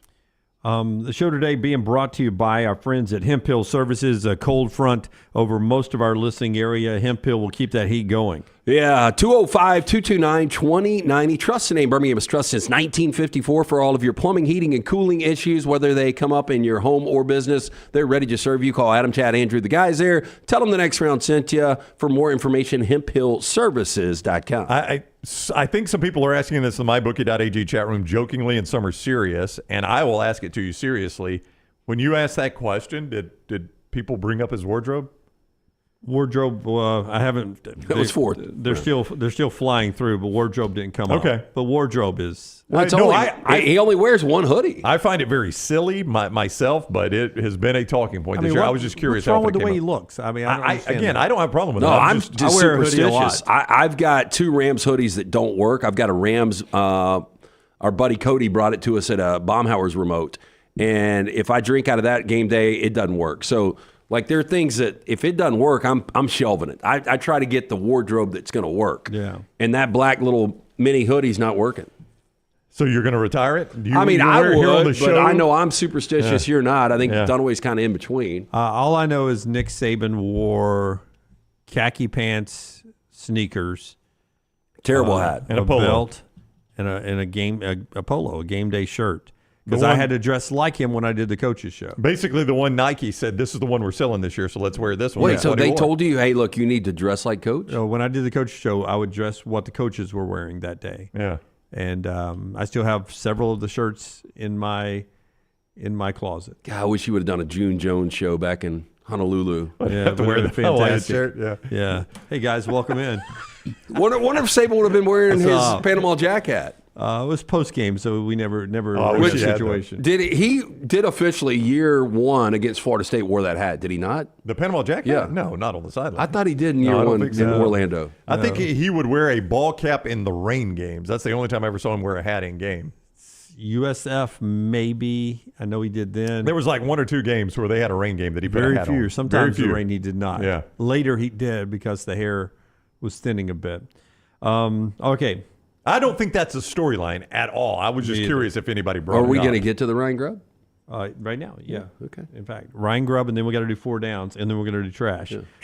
Ryan Grubb, what's the latest you're hearing? Because John Talty, not that John listens to our show, but he writes at CBS Sports, Ryan Grubb watches on in Tuscaloosa that Kalen DeBoer needs to make, I'm paraphrasing his article, Kalen DeBoer needs to make this happen. Nick Saban wasn't happy when Sark left immediately after he got promoted to replace Kiffin back to the NFL, but he put hard feelings aside to welcome him back to Tuscaloosa, and you saw what happened in Tuscaloosa. Ryan Grubb may have stepped on some toes when he left to go back to Seattle for Kalen DeBoer, but if there was any hard feelings, he needs to forgive it and let him come back and be part of this because it'll work out best for everybody. They even brought it back up on the NFL Network today. This was the guy that was doing the reporting. It just popped up on screen too over here. I think that's Tom Pellisario. He actually was like, Ryan Grubb was fired, and it won't come up on the screen, I don't think, but it did say that one place you can look for Ryan Grubb to land maybe is back in college with his friend Kalen DeBoer. So there's CBS Sports and NFL Network that have mentioned that. Have you heard anything new? Because you sort of are the forefront of breaking the story. I have not. What I had heard in the past is Ryan Grubb is unique. Obviously, him and DeBoer have got a really good dynamic relationship, but Ryan Grubb is one of these guys that I think maybe rubbed some coaches wrong. A lot of the players liked Ryan Grubb. Oh, after the game, I saw a quote. It was actually in this story. Geno Smith said he's a really good offensive coordinator. Yeah, well, Geno just got $6 million. Thanks for some of those calls. He called the right plays at the end. So who are you saying he rubbed wrong? That you've heard. Okay, so sounds like Mike McDonald would have been the guy. Well, okay, so back to Mike McDonald. So they met a couple of years ago at the Combine, and Ryan Grubb was 100% all in with Kalen DeBoer. And then Mike McDonald decided once he got the job to float it out to Ryan Grubb. And Ryan Grubb described it as a unicorn kind of moment with the ability to stay in his house in Seattle, to go back. It was just one of those moments in time. And Mike Macdonald's just got a different offensive philosophy. Mike Macdonald, being a defensive guy, I think wants to run the football more. Ryan Grubb is one of these guys that gets impatient and wants to throw it around. And that's what you saw at Seattle. And look, some of those, it worked out. They won 10 games this year. Sometimes the offense was good. Sometimes the offense was really, really bad. But obviously it wasn't a match that was going to work. So with all that said, I would say that there's not a offensive coordinator position open right now. It would be one of those where I think Kalen DeBoer and Ryan Grubb would have to have the conversation. Nick Sheridan would be involved. I don't know if you would have co-offensive coordinators. We've seen it before. TCU did it. Clemson's done it. Co-offensive coordinator's one play caller. Yeah, one play caller. And Grubb would be the guy. So I don't think Sheridan wouldn't take a pay hit. But Grubb's out of work right now. And again, people say that him and his wife, there is a contingent out there that they don't like Tuscaloosa. Well, they were going to move to Tuscaloosa. There was a flirtation 2 years ago with Nick Saban. Last year, whether his wife was coming or not, I don't know that. Yeah, some may forget what LT just said. Nick Saban, going into his final year when he hired Tommy Rees, wanted Ryan Grubb. Yep. Ryan Grubb actually came and visited. And one of the reasons Ryan Grubb didn't go, well, there's probably multiple reasons. I think he was obviously very content living in Seattle, but also his relationship with Kalen DeBoer. I just personally find it hard to believe if DeBoer reaches out and says, hey, let's literally get the band back together. I think it would be difficult for Ryan Grubb to turn down. He's on the clock right now. I would think this happens sooner than later, but like nothing's given. I've reached out to a couple of people and they're like, zero word. I don't want to say this on the air, but have you heard that as well? I have not. Okay. If I'm Ryan Grubb, I also look at it like, if I want to be a head coach, Alabama's a pretty good spot to go call plays and be a head coach, right? I mean, and I don't know that that's what he wants. Yeah, we brought this up yesterday, and I think that is what he wants. I think he wants to be a head coach, and I think that's a good spot. One of the best ways to do it is go in. Alabama, goes from 9-4 to 11-1 in the regular season, goes to a college football playoff. The offense looks really, really good. Yeah, I mean, you're head coach material at that point. And for those that want to just judge the DeBoer offense, Liam Cohen is about to get the Jacksonville Jaguars. Yeah, I know. And this guy, where has he been good? I mean, just this year. I mean, Sean McVay, threw him a lifeline, and he did a couple of things there. But how was he at Kentucky? What was your opinion? I didn't think he was good at Kentucky. No. And when we hired him, I was like, "Are you kidding me?" Yeah. Because I thought the kid that's at Carolina now, I thought he was fantastic calling last year. But it was all pass. But he was really creative at that. But Cohen has been amazing developing the run game. Yeah, it's just crazy, isn't it? I mean, the guy could do nothing at Kentucky. And helping with this draft that you got, and that's what I was about to bring up. Everyone's trashing DeBoer's offense this year. All this hype, it didn't look good, blah, blah, blah. The quarterback wasn't his type of quarterback. And then the receiving room that he had at Washington. Guys, the McMillan kid that the Buccaneers drafted, he was third on the list out there. Another touchdown this past weekend. Oh, he makes all the clutch plays now. He makes all the clutch plays. It was like 4th and 17. They're throwing it to him, and he makes a play. That kid is so good. And Dunaway is the guy that got all the love. Yeah. But he has been – and look, I think, he's playing with a more stable quarterback right now with Baker Mayfield, a veteran. But McMillan has been much better. Dude, that guy is – and they had 3 of those, and they had Bernard as the 4th guy. I mean, that's the receiving core he had out there. So that offense, he came to Tuscaloosa, and that was the best roster he's ever had, I'm sure. But it was not the best quarterback and the best receiving room he's ever had. Again, you wrote that down. That would be very important, and that would be a major factor. Yeah. But let's just look at it from a professional standpoint. If he does get the offer, do you guys find it hard to believe that he would turn it down? I don't think he's going to. I think probably for him, unless something unforeseen happens, you're looking at sit a year out or be the offensive coordinator at Alabama. Like, I don't think he's just going to jump at any job. I'm sure Seattle owes him money. There's no way that was a one-year contract. I tried to find the contract. I reached out to somebody about the contract. There's no way he would have taken a one-year contract at Seattle. So I'm sure Seattle owes him for at least another year of work. 4 Downs every day brought to you by our friends at Slice. Great locations all over town. And just a wonderful place to swing by and grab some lunch. I recommend 1 slice and a salad. You can pick out your choice of a daily slice. They have 3 options every time you roll in there. And get a good wedge salad to go with it. Fantastic to get the slice and the salad every single day. Don't forget, pick up a couple of pizzas on your way home. Be the hero. Mom's been chasing kids around all day. Pick up the soul pie, the wing and a prayer, the hot mama. 5 locations. For more information, slicebirmingham.com. First down. So, Lewis Hamilton, 40 years old today. Lamar Jackson, 28. Ultimately better career. Lewis Hamilton, Lamar Jackson. I mean, Lewis Hamilton's won championships. I got to go with him. And it's the world's... Won a lot of championships. Yeah, I mean, I think he's won like 6 or 7, if I'm not mistaken. He's been widely considered as the best driver on that circuit for quite a while. And that is a massive world sport. F1 doesn't have the foothold here. They, believe it or not, make more than quarterback money, right? They do. I mean, Lewis Hamilton, I would guess like 50, 60 million a year, if not more. Lamar's probably 40 million. Yeah. Now, it's more dangerous to do what Lewis Hamilton does. Depends on the offensive line you're behind.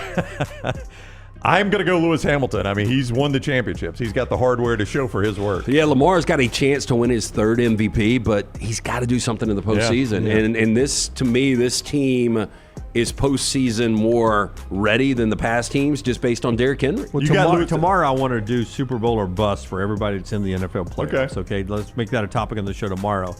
But with Derrick Henry now in Baltimore, it sort of helps, makes it a little peanut butter and jelly with that offense. Takes a little bit off of what Lamar has to do. But I'm going to go with Hamilton too. He's been a force. Hamilton's net worth, excuse me, Lewis Hamilton's net worth is around $285 million. It's insane what those guys make. And Lamar make. Jackson is right around $40 million. Yeah, it's insane what they pay those F1 drivers. Lamar's is going to grow. Yeah. Wait. Lamar makes $40 million a year, and his net worth is $40 million. Yeah, he's a spender. That is living paycheck to paycheck. He's a spender. Now, it's a bigger paycheck than mine, but he and I are living the same. I don't know what Lamar's paycheck. current deal is, but he just, crazy. He just came off the rookie contract, 2 years ago? Yeah, crazy. Second down. What order do I want to go? We got all celebrity birthdays. Let's do this. Jeremy Renner, 54. If I asked you the best Jeremy Renner role, boy, and there's some good ones. I would say... American Hustle was great. American Hustle, I was going to say that one, and I thought you would go, really? But no, he was fabulous. He was great in that. Yeah. But Hurt Locker, I don't know if you guys have ever seen it. One of the most intense movies I've ever seen. The Town, he was great in. I was going to go The Town, yep. Yeah. I tell you, American Hustle is one of the strangest movies. Did not like it the first time I watched it. and loved it. Yeah. Not the first time I watched it, and I watched it again and loved it the second go around. But what was the Ben Affleck where he walks in, he's like, hey, we're going to hurt some guys right now. The Town. That's what I'm saying, but I forgot exactly what he said, and he goes, whose car are we taking? That was unbelievable. Yeah. In American Hustle, though, I don't want to spoil it, but... He was Carmine, right? He's Carmine, and I ended up feeling so sorry for him. I mean, the scene where it all goes down, and you're just like, God, he was just trying to be a good guy. Yep. I'm glad I let you guys answer first. Who were you going to say it was? I was going to go Private Dan as in Forrest Gump. That was my favorite role. Gary Sinise? Yeah, I got him confused. My bad. What? I'm bad with actors' names. Oh, really? Yeah. Gary Sinise, you think that's the first time Melton, he and Jeremy Renner have been confused? Yes, definitely. Hey, have you guys, and this is more Melton and Tyler, have y'all watched Mayor of Kingstown? No, I have not. Jody says he's great in Mayor of Kingstown. Yeah, he is. So I watched the first season. I haven't picked up the second. It's another Taylor Sheridan. It's kind of a prison, but Jeremy Renner is the guy around town that gets everything done. Political guy. Melton, didn't he almost die in a snowplow accident? He did. Yeah. Got crushed. Yeah, he shouldn't be alive, but he is. Very thankful to be, and fans are rallying around him. But for $1 million, Dunaway, could you tell me what role he plays within the Marvel Cinematic Universe? Who's Jeremy Renner or Gary Sinise, either one. Jeremy Renner. $1 million if you find whatever role Gary Sinise is playing. I get confused because I thought Anthony Mackie and Renner both played this role. Did they not? I know Mackie now is similar names. Mackie's a black Captain American, and Harrison Ford is like a Red Hulk. Yeah. I don't know what the hell's going on. But. I believe Jeremy Renner plays the role of. He is the say Robin. No. Say Gleek. He is the guy Martian Manhunter that is out battling Thor. He's the evil guy against Thor. No. Was that Lodi? Did I get it right? Loki. Tom Hiddleston plays him. Hawkeye is what we were looking for. Yeah, you should Hawkeye. know that. That's an ex Taylor Swift boyfriend. Yeah. Who? Jeremy By the way, Renner? The Night Manager, great show, no. very underrated. If you've never seen that with the Tom. Andrew Huddleston. says Wind River, Hell or High Water, Sicario. Oh, hey, those. Well, Jeremy Renner's a really good actor. Well, he's not in Sicario. Okay. Yeah. Well, He's I'm not in just hell or reading. high water. He's in Well, Wind I don't know River. what he's talking about, Lance. I'm sorry. But maybe it's Renner, really good in North Country as well with Charlize Theron. Yeah, I've and never seen it. He's really great in that role. What I'm realizing is Jeremy Renner's an underrated actor. Oh, yeah. We don't talk about him Very. enough. Yeah, he's very good. Third down. We just talked about him 6 minutes on a sports But show. not enough. We don't talk about him enough. We didn't bring him up more. We'll go Nick Cage now, 61 years old today. Best Nick Cage role. For me, I know it's depressing. I've probably seen it 15 times, though, leaving Las Vegas. That would be mine, too. It's very sad. But. I mean, if you go back, so this was like Mike Figgis is the guy that actually directed the movie and wrote it. And like the budget was nothing. It was like $3, $4, $5 million. I can't figure out if that is the worst way to die or maybe the best way to die. I don't know. Oh, that would be a terrible way to die. Yeah, Drinking yourself to death? There's worse ways to die, Like obviously. to premeditate, like in a month, I'm selling all my stuff, all chips are in, and I am going to literally drink myself to death would be But be there's tough. some good moments because you're gambling, you're drinking, you're laughing. You know, you're dying, but you're doing all that stuff. I know it's a movie people love to hate on, but I mean, The Rock, I didn't think he was awful in The Rock. I like The Rock. Yeah, I mean, people love to hate on that being a cheesy movie, but you had him, Sean Connery, Ed Harris. I'll never forget. I'll tell you guys. I watched it on a date with Jennifer, with my wife. Well, we went to see Con Air with another couple. I was and about you to guys say know Con Air. But He's in that? It's the worst accent ever. He plays Cameron Poe, Yeah. but he's got that long hair. But I remember the guy's wife was like, "Oh my God, he's so hot."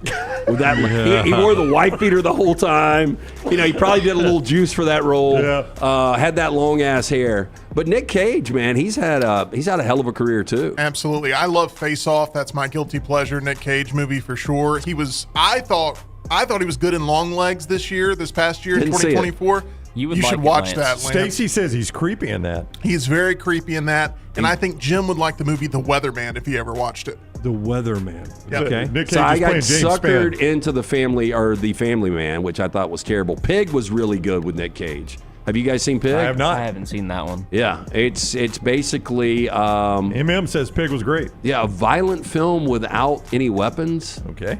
Yeah, A lot of hand-to-hand combat. It's hard to describe, but it's very, very good.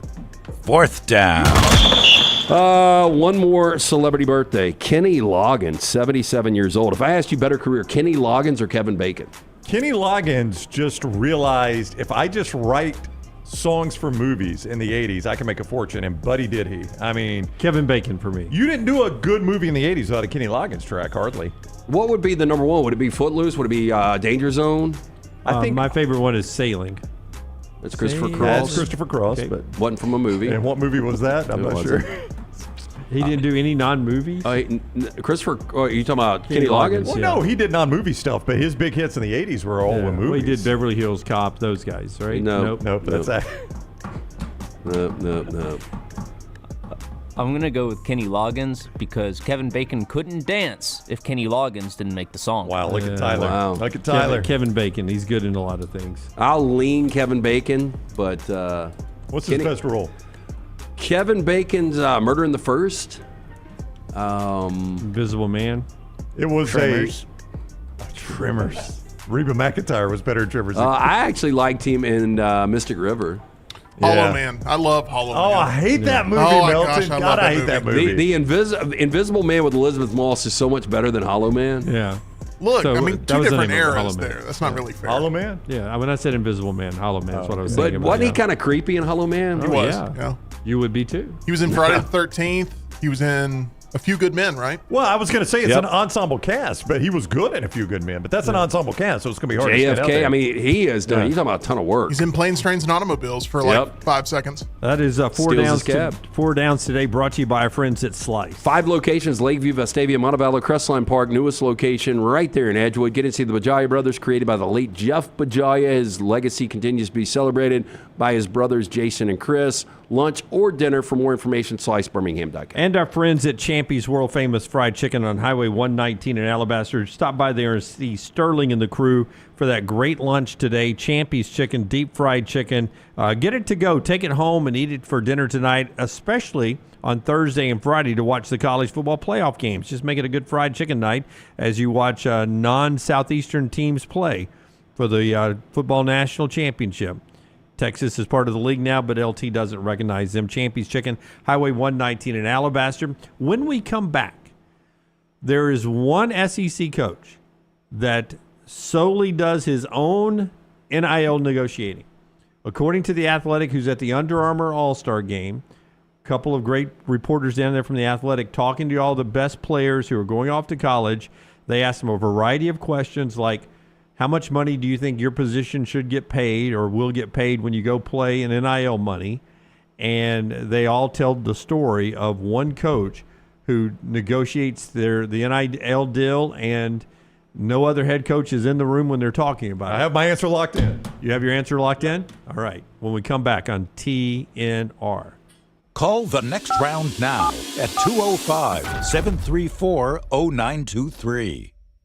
Remember the name Way to Wellness if you're battling weight loss in your life. I'm Jim Dunaway from the Next Round. There was a time I was over 216 pounds until Way to Wellness helped me lose 45 pounds, and now for over 2 years, they've helped me keep that weight off. Here's their website, aplanforme.com, aplanforme.com. That's a great name for a website because there's no cookie-cutter plan. Everything is designed specifically for you. No contract, no sign-up fees, and your first consultation is free at Way to Wellness. The beauty of the holiday is at the center of your table with the New York Butcher Shop. Their selection of USDA certified Angus prime rib roast, beef tenderloins, and fillets, as well as premium pork and lamb cuts, are the finest selections available in the market and are hand-cut just the way you want. With side dishes handmade by their professional chefs, your holiday meal is complete. Visit one of their 2 locations today, in Cahaba Heights or off Highway 119 in Greystone. Place your order today. The New York Butcher Shop. Rare quality, well-done service.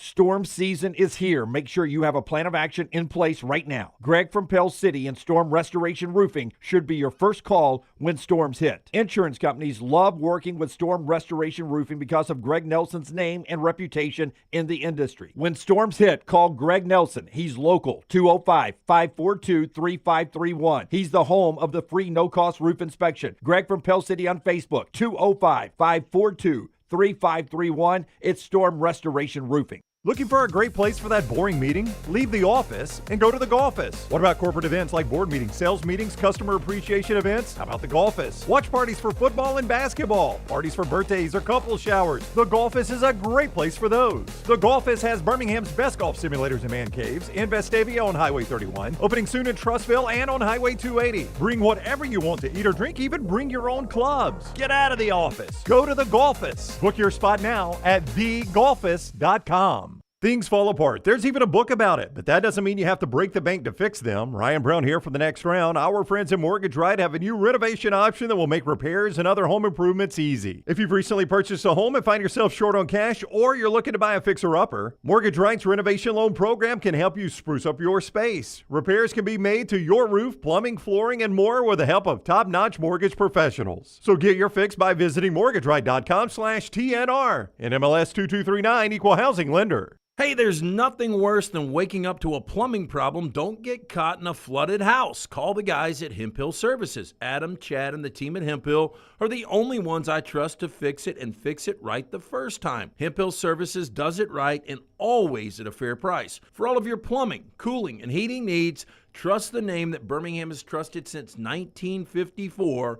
That is Hemphill Services. Call now, 205-229-2090. That's 205-229-2090. You could win a Cadillac CT5 or your share of $25,000 in free play and cash at Birmingham Racecourse Casino. The more you visit, the more chances you have to win. Play the latest, most exciting games around with fun bonuses and big jackpots. You can be a winner too. Come win your share during the Cadillac CT5 and $25,000 giveaway at Birmingham Racecourse Casino. Drawings April 5th and 6th. Located off I-459, exit 31, Derby Parkway. Must be 21 or older, must be present to win. From the creators of The Next Round comes 2 new sites, CoverCrimson.com and TheBarnAuburn.com. 2 team sites with the same excitement and information-driven content that you get every day on The Next Round. Live daily shows, recorded shows, free of charge, plus premium content with insider information starting at just $1. And it's the perfect gift for the Alabama or Auburn fan in your family. CoverCrimson.com or TheBarnAuburn.com. Sign up today.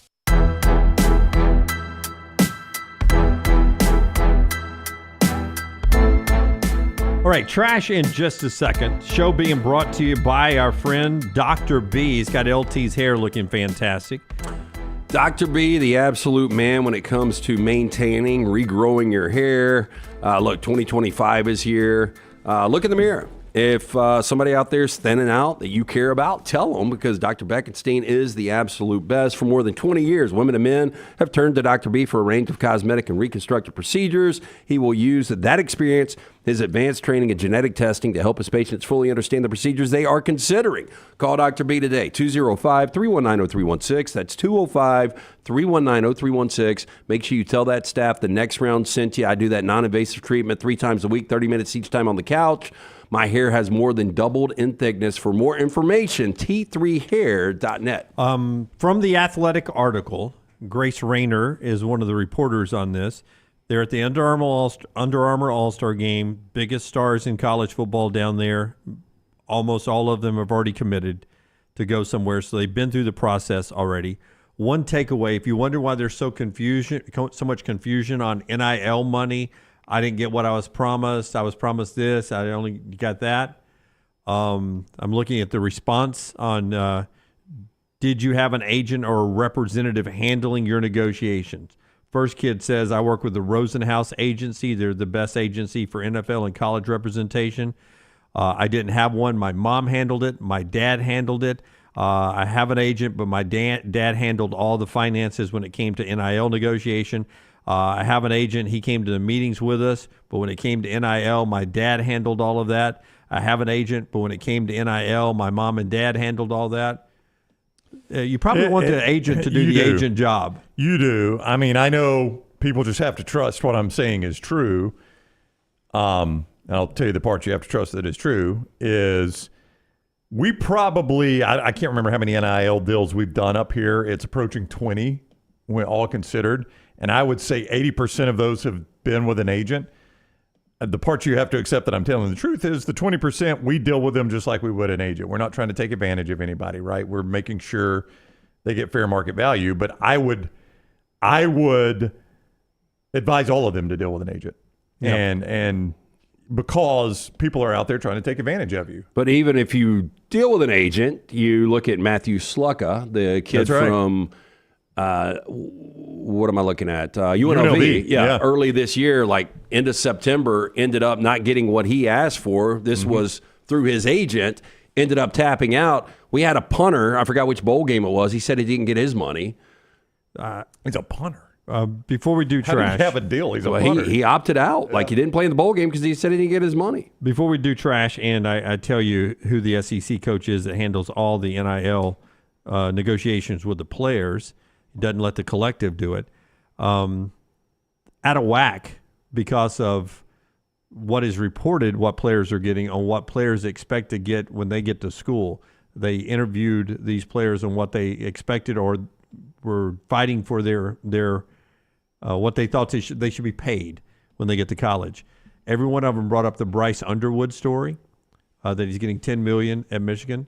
And one kid responded, if I'm a starting safety at the school I'm going to, I should get $1 million a year. If he's getting that to be quarterback at Michigan, I should get $1 million a year to start, to be a starting safety. Well, I would say if you're as good at safety as he is at quarterback, and we don't know how good he is at quarterback, by the way, you're right. I mean, a 10-1 from a quarterback to a safety, you actually probably should get more, like Caleb Downs. Yeah, I mean, he got over $1 million. Yeah. And who's the best? I mean, Shedeur Sanders may be the number 1 draft pick. If you said Caleb Downs is 10-1 behind Sanders, you'd probably say that's bad for Caleb Downs. He ought to be closer to that. And that may be why Caleb Downs didn't go to this school. It was, who is your guy? Missouri, Eli Drinkwitz was my guess. It's not Eli. It's Kirby Smart. Really? I am surprised by that. It was usually just the collective, but Kirby Smart is the only coach where I went to and visited that handled it. And they make a note this player didn't sign with Georgia. 3 other guys say Georgia. Kirby Smart handled it. He was the only one that ever handled it. No collective people, nobody else from the school, no assistant. Kirby Smart was the only one. And the way Kirby does NIL, he has a sheet of paper that has every position on it. Here's what you would make your first year. Here's what you would make if you start contributing, if you become a starter, if you're contributing, blah, blah, blah, blah, blah, making plays. It goes up from there. He's got it according to the report in The Athletic. He's got a scale sheet, and he slides it across the table. Here's what you make when you come in. If you become a starter, you make this, and this. And that's the Kirby way of doing it. Kirby Smart way of doing it. You know, the guy that's at the center of a lot of this was with Kirby, Jaden Rashada, who's hit the portal again.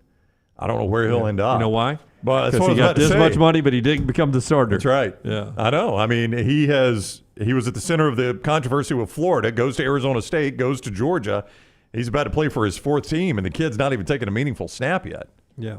And some of these kids are not even in the room, according to the story, when it comes to NIL. They are like, when it became time to discuss NIL, I just left my mom and dad in there, and I went and did other things. Hung out with some other players. Wow. Yeah. All right. It is trash time. It is brought to you by our friends at Mortgage Right. Tyler's deer hunting later today afterwards with a big Supreme Orange on. They can't even see you, Tyler. Hit that button. Do you realize the last time Auburn and Texas played basketball against each other? I mean, I know Auburn's never been in Austin, but when was the last time we played? 1955. I mean, Dunaway, you were born then, right? Oh, I knew it was coming. LT's Trash is presented by Mortgage Right. Mortgages done the right way. Hey, if you're looking for a new home, our friends at Mortgage Right here to help. Whether you're a first-time buyer or a seasoned home buying veteran, their great service and low rates make the process easy. Speaking of veterans, veteran founded right here in Birmingham. So remember, whether you're looking for your final home, your first home, whether you have a big down payment or need 100% financing, Mortgage Right, one-stop shop for mortgages. Visit them online, mortgageright.com. Call that Birmingham office, 205-900-7200, NMLS 2239, Equal Housing Lender. So have you guys ever been in a self-driving car? Not like a Tesla. I have not. Oh, I have little T and I at the Final Four took. I remember this. Was it Waymo? I can't remember the name brand of it, but we took a ride to breakfast from the hotel. We were going to do it all the way to meet Charles Barkley for dinner, but it was so far away it was out of its zone. So I guess it was still testing. But that's exactly the way it looked. Yeah. Okay. Well, the Waymo self-driving company says it has fixed a problem that caused a car to repeatedly circle a parking lot for about 5 minutes while its rider was trying to get to the airport. That's a small problem. Now, last month, Mike Johns posted a video on LinkedIn showing what happened after he was picked up by a Waymo self-driving car in Scottsdale, Arizona. That's where we got ours. We were in Scottsdale, Arizona, that area. John's post said the car made 8 circles after Waymo's support agent helped get the car moving in the right direction, was driven to the airport in time to make his flight. He went on to say, quote, "Why is this happening to me on a Monday? I'm in a Waymo car, and this car is just going in circles. I got a flight to catch. Why is this thing going in a circle? I'm getting dizzy." Now, during the video, John spoke with a Waymo customer support rep. Quote, "It's circling around a parking lot. I've got my seatbelt on. I can't get out of the car. Has this been hacked? What's going on? I feel like I'm in the movies. Is somebody playing a joke on me?" He told the rep. He also asked the Waymo rep if the company would, quote, take care of the flight if he missed it. Support rep told Johns, quote, "I don't have an option to control the car. I'm trying to pull it over now." So that was what I was going to ask. If I'm in a Waymo in Nashville and we're going down Broadway and I see my friends or my family, but I was supposed to go to the end of Broadway, can you stop it? I mean, what happens then? I cannot remember if there's a push button to end ride. There has to be. There is a pullover function Okay. where the rider can tap the somebody button could get and sick. the I mean, car there- will find a safe place to stop. Okay. Yeah, there could be a lot of different things going on. Yeah. Now, I was not looking for it. I was very nervous, as you would imagine at my age, to be in a car without a driver. This is amazing. But it did feel like I was on a Disney ride, is what it felt like. Well, Johns, who is the founder and CEO of an AI consulting firm, told CBS News in an interview that Waymo lacks a, quote, human connection, and it's a case of today's digital world, a half-baked product, and nobody meeting the customer. The consumer is in the middle. I enjoyed it because the reason I am down on Uber a little bit is because I just don't enjoy the interaction sometimes. I feel it's a me problem. I feel like I have to talk because of my awkwardness, which isn't silent awkwardness. It's talk too much awkwardness. Most of those guys would rather not talk. Why don't you just not talk? I try to start off that way. Yeah, my family hates it because I sit shotgun and strike up a conversation with them. Yeah, me too. Like I find out where they're from, why they came to America. And I hate that. I do all that too, and I hate that. Yeah. Don't you love our country? Oh, I know. I did that with a guy, and he told me how much he loved it. He's from Egypt. He was from Cairo. This was in Nashville. I think I was in the car with you. No, you were not. It was my family. It was, we've had that conversation before. Yeah, it was Jennifer and Anna Kate, and we got out of the Same car, and they were countries. like, "I cannot believe you talked to that guy that long." I was like, "Did you hear how happy he was to tell me his trip to the United States? This guy loves it here. He's going to bring his whole family here." So a man was banned from flying on United Airlines. You guys want to guess why? He refused to wear pants. My balls were hot. I understand. We're getting close. I was going to say he urinated in the aisle. Very good, Brown. He urinated on a Bay Area resident during a flight from San Francisco to the Philippines. On a who? On a flight. No, he urinated on who? I'll get to that. Oh, okay. On a person, yeah. December 27, Jerome Gutierrez was traveling in business class on a United Airlines flight 189 from San Francisco to Manila when, according to his stepdaughter, a man got up from his seat, began urinating on him about 4 hours into the flight. Yeah. Now, Nicole Cornell, Gutierrez's stepdaughter, quote, he was asleep, buckled in, was surprised when he looked at the man, thought he was dreaming. Jerome then realized he was soaked from his stomach down in the man's urine after the man finished. Cornell wrote the United flight attendants asked Gutierrez, quote, to not approach the man in fear there would be a confrontation and that he would become violent. Cornell said that United did provide Gutierrez with pajamas to wear after he was urinated on. How do you have pajamas in a plane? I didn't know they carried those. So he has been... You're right, Brown. At some point something has happened. Yeah. Why do we have pajamas in a plane? We got to have a loose change of clothes for somebody. Yeah, I guess. United Airlines spokesperson did say the passenger has been banned. I would hope. How do you not have a confrontation if somebody pisses on you? I mean, banned is not enough. I hope he was arrested in jail. I'd want to throw him out of the plane. Yeah, Well, that seems extreme, but he has peed on me.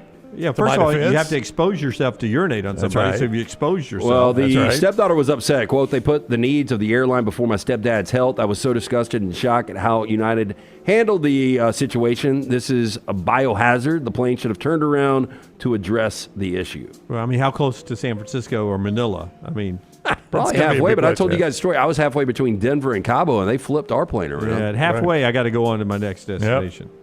Oh, I don't know, man. Being pissed on would be bad. I know, but if I'm halfway, I want to go to the quickest landing spot. Quickest landing spot, yes. Yeah, I think it more should be on the guy that got pissed on, right?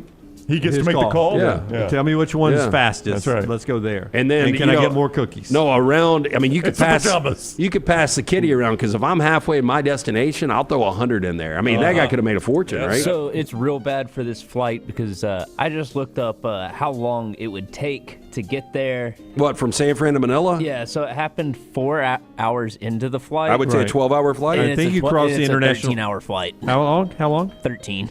13. Do you cross the date line? It doesn't matter. If it's 13 hours, we're going back to San Francisco. I've just been peed on. I am not. I don't know. They give me pajamas. I'm wearing the pajamas. I'm comfortable at that point. How well are the pajamas cleaning It's- up and also yeah, taking care of it's a- the smell? Yeah, it's a good question, but You I'm need gonna a shower. and I'm also gonna parlay this for my future too. Oh, United. yeah, I mean, no. I'm flying anywhere I want on United the rest of my life. Life. Yeah, I need life. You would Yeah. get life. Yeah, He should get life. I agree. Deputies say a West Palm Beach man was arrested nude after carving initials into a car, turning his knife on the owner in a New Year's Eve attempted carjacking. That's a sinister Sheriff's smile. office said they responded to a call from a man later identified as Gene Matthias, 34 years old, damaging a car, attempting to steal the vehicle outside of a home in West Palm Beach on New Year's Eve. Deputies say around 5:30 p.m., witnesses saw Matthias use a large knife to carve his initials, symbols, and pictures into the exterior of the car. Do we have any pictures of what he actually, the handiwork, how he was able to do this? I could not find any of that. No, he's got a very villainous look to him. Oh, yeah. The owner of the car told deputies that when he came out, Matthias then turned the knife on him, demanded the keys to the vehicle. When the victim backed away from Matthias, reportedly moved towards him, prompting the victim to run into his home and lock the door. After the victim retreated to his home, Matthias continued to damage the car and then punctured the tires. When deputies arrived, he was completely naked in the driveway of the home. The affidavit stated that Matthias told deputies he wanted to die because he was abducted by aliens. Yeah, that's unfortunate. The owner of the car and Which we witnesses now say believe in the show, though, right? they know Matthias and he has never acted this way before, so maybe he was abducted. Yeah. I don't believe in it. No. Okay, you're no alien. I'm no alien. I thought you. Oh, I am. You're Yeah. an alien. I mean, I don't know where they are, but there is no way we've got this vast universe. Yep. So I'm just We're saying. it. We're it. We're the only ones here. Maybe we have to start cutting these people some slack that have been abducted. I saw somewhere where we've got, I think it was like 100 times more stars or 10,000 more stars than pebbles of sand. Oh, yeah. When you start studying the vastness of the universe, That's why there's got to be something else out there. It's beyond comprehension. Yeah. Like, you cannot comprehend how vast this universe is. Tyler, is there other life form out there? Definitely. Yeah. If we tried to fly to the nearest other galaxy, the Andromeda Galaxy. How long would it take? 3 billion years. Yeah. But actually, it's moving towards us, so you would get there in, I think, like 1.8 billion years you would meet it. But think about that, 1.8 billion years. Yeah. Just to get to the next galaxy. So we need to be big enough and diverse enough to repopulate the mission. That is correct. Multiple times over. Yeah. Okay, so this is something we heard a couple of weeks ago when we were at Floribama. Post Malone giving back in his home state of Texas. 29-year-old went to the Rail Yard Bar in Houston on Christmas Eve where he surprised a bartender. What a great name. With a $20,000 tip. Yeah. Now, we heard, what was it, a $10,000 tip at Floribama? At the Bama, a $10,000 tip, yeah. Now, the bartender, 36-year-old single mom named Renee Brown, told the publication she was struggling with the fact that she had to work and was away from her 9-year-old daughter on the holiday, not knowing that an unexpected, quote, Christmas miracle was on the way. She went on to say, quote, going into work on Christmas Eve, I was so sad I had to leave my baby girl. This, hands down, was the most humble, personable celebrity I've ever met. He changed my life on Christmas effing Eve, and I will forever be grateful. The more I hear about Post Malone, the more I like the guy. Oh, I do too, man. Yeah. I mean, the stories we heard at the Bama that were just behind the scenes nobody knows about makes me like the guy. So is he just like 100% the transition is all country now, or is he going to go back to pop? Yeah. I don't know what he'll do, but he is all country now. He's got a whole album. I would imagine in his concerts he plays some of his old hits too. Yeah. Yeah, I went and saw him at Oak Mountain, and he played a healthy mix of his entire catalog. Do you like his country, Milton? Yeah. There were a lot of questions. Do you like his country? I do like his country. Okay. Yeah. I think it works. It's authentic. It feels authentic. All right. And the communities embraced him as well, working with all the biggest stars out of Nashville. So Yeah, I do like him. That is Trash Today, brought to you by our friends at Slice. Yeah, hey, look, always buying season. Our friends at Mortgage Right want to remind you before you take the next steps on a new home purchase or refinance, talk with the team at Mortgage Right. No cost or obligation to see what you qualify for. 205-900-7200 or mortgageright.com. Who do you have tonight, New York Golf Club or the Bay Golf Club?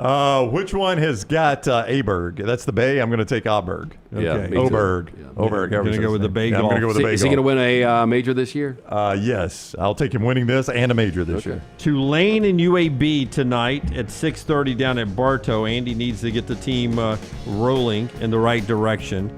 I'll save that video that I was about to play now for tomorrow because I hear the music going there. I didn't play it, but last undefeated team probably goes down tonight in Tennessee and Florida. They're a dog in Gainesville. Yeah. Some might be surprised at that. Number's gone up to 3.5. Yeah. I stayed away, but I like that like Florida team. What a massive showdown. They lead in at 6 on ESPN2, then to Auburn, Texas at 8 on ESPN2. You tell me Auburn's a massive 10.5 point favorite. Yeah. 10.5 favorite on the road there. So a lot of good basketball tonight. Are you guys like me? Have you planned your Thursday, Friday, Saturday, Sunday, Monday just around staying at home and watching football? I was just making Friday plans, in fact, during the show. Yeah. So I'm locked in, baby. Yeah, so that's what I'm doing. So if it snows, it snows. Just as long as the power stays on. Yep. Let it snow, baby. We're back tomorrow at 9 a.m. Central Time. Set your alerts. Little T and I post-game Auburn on our video platform. Today, tomorrow, a new Bama and Bourbon with Lance and Aaron Suttles on everything going on in Tuscaloosa. Until next time, God bless you and God bless America.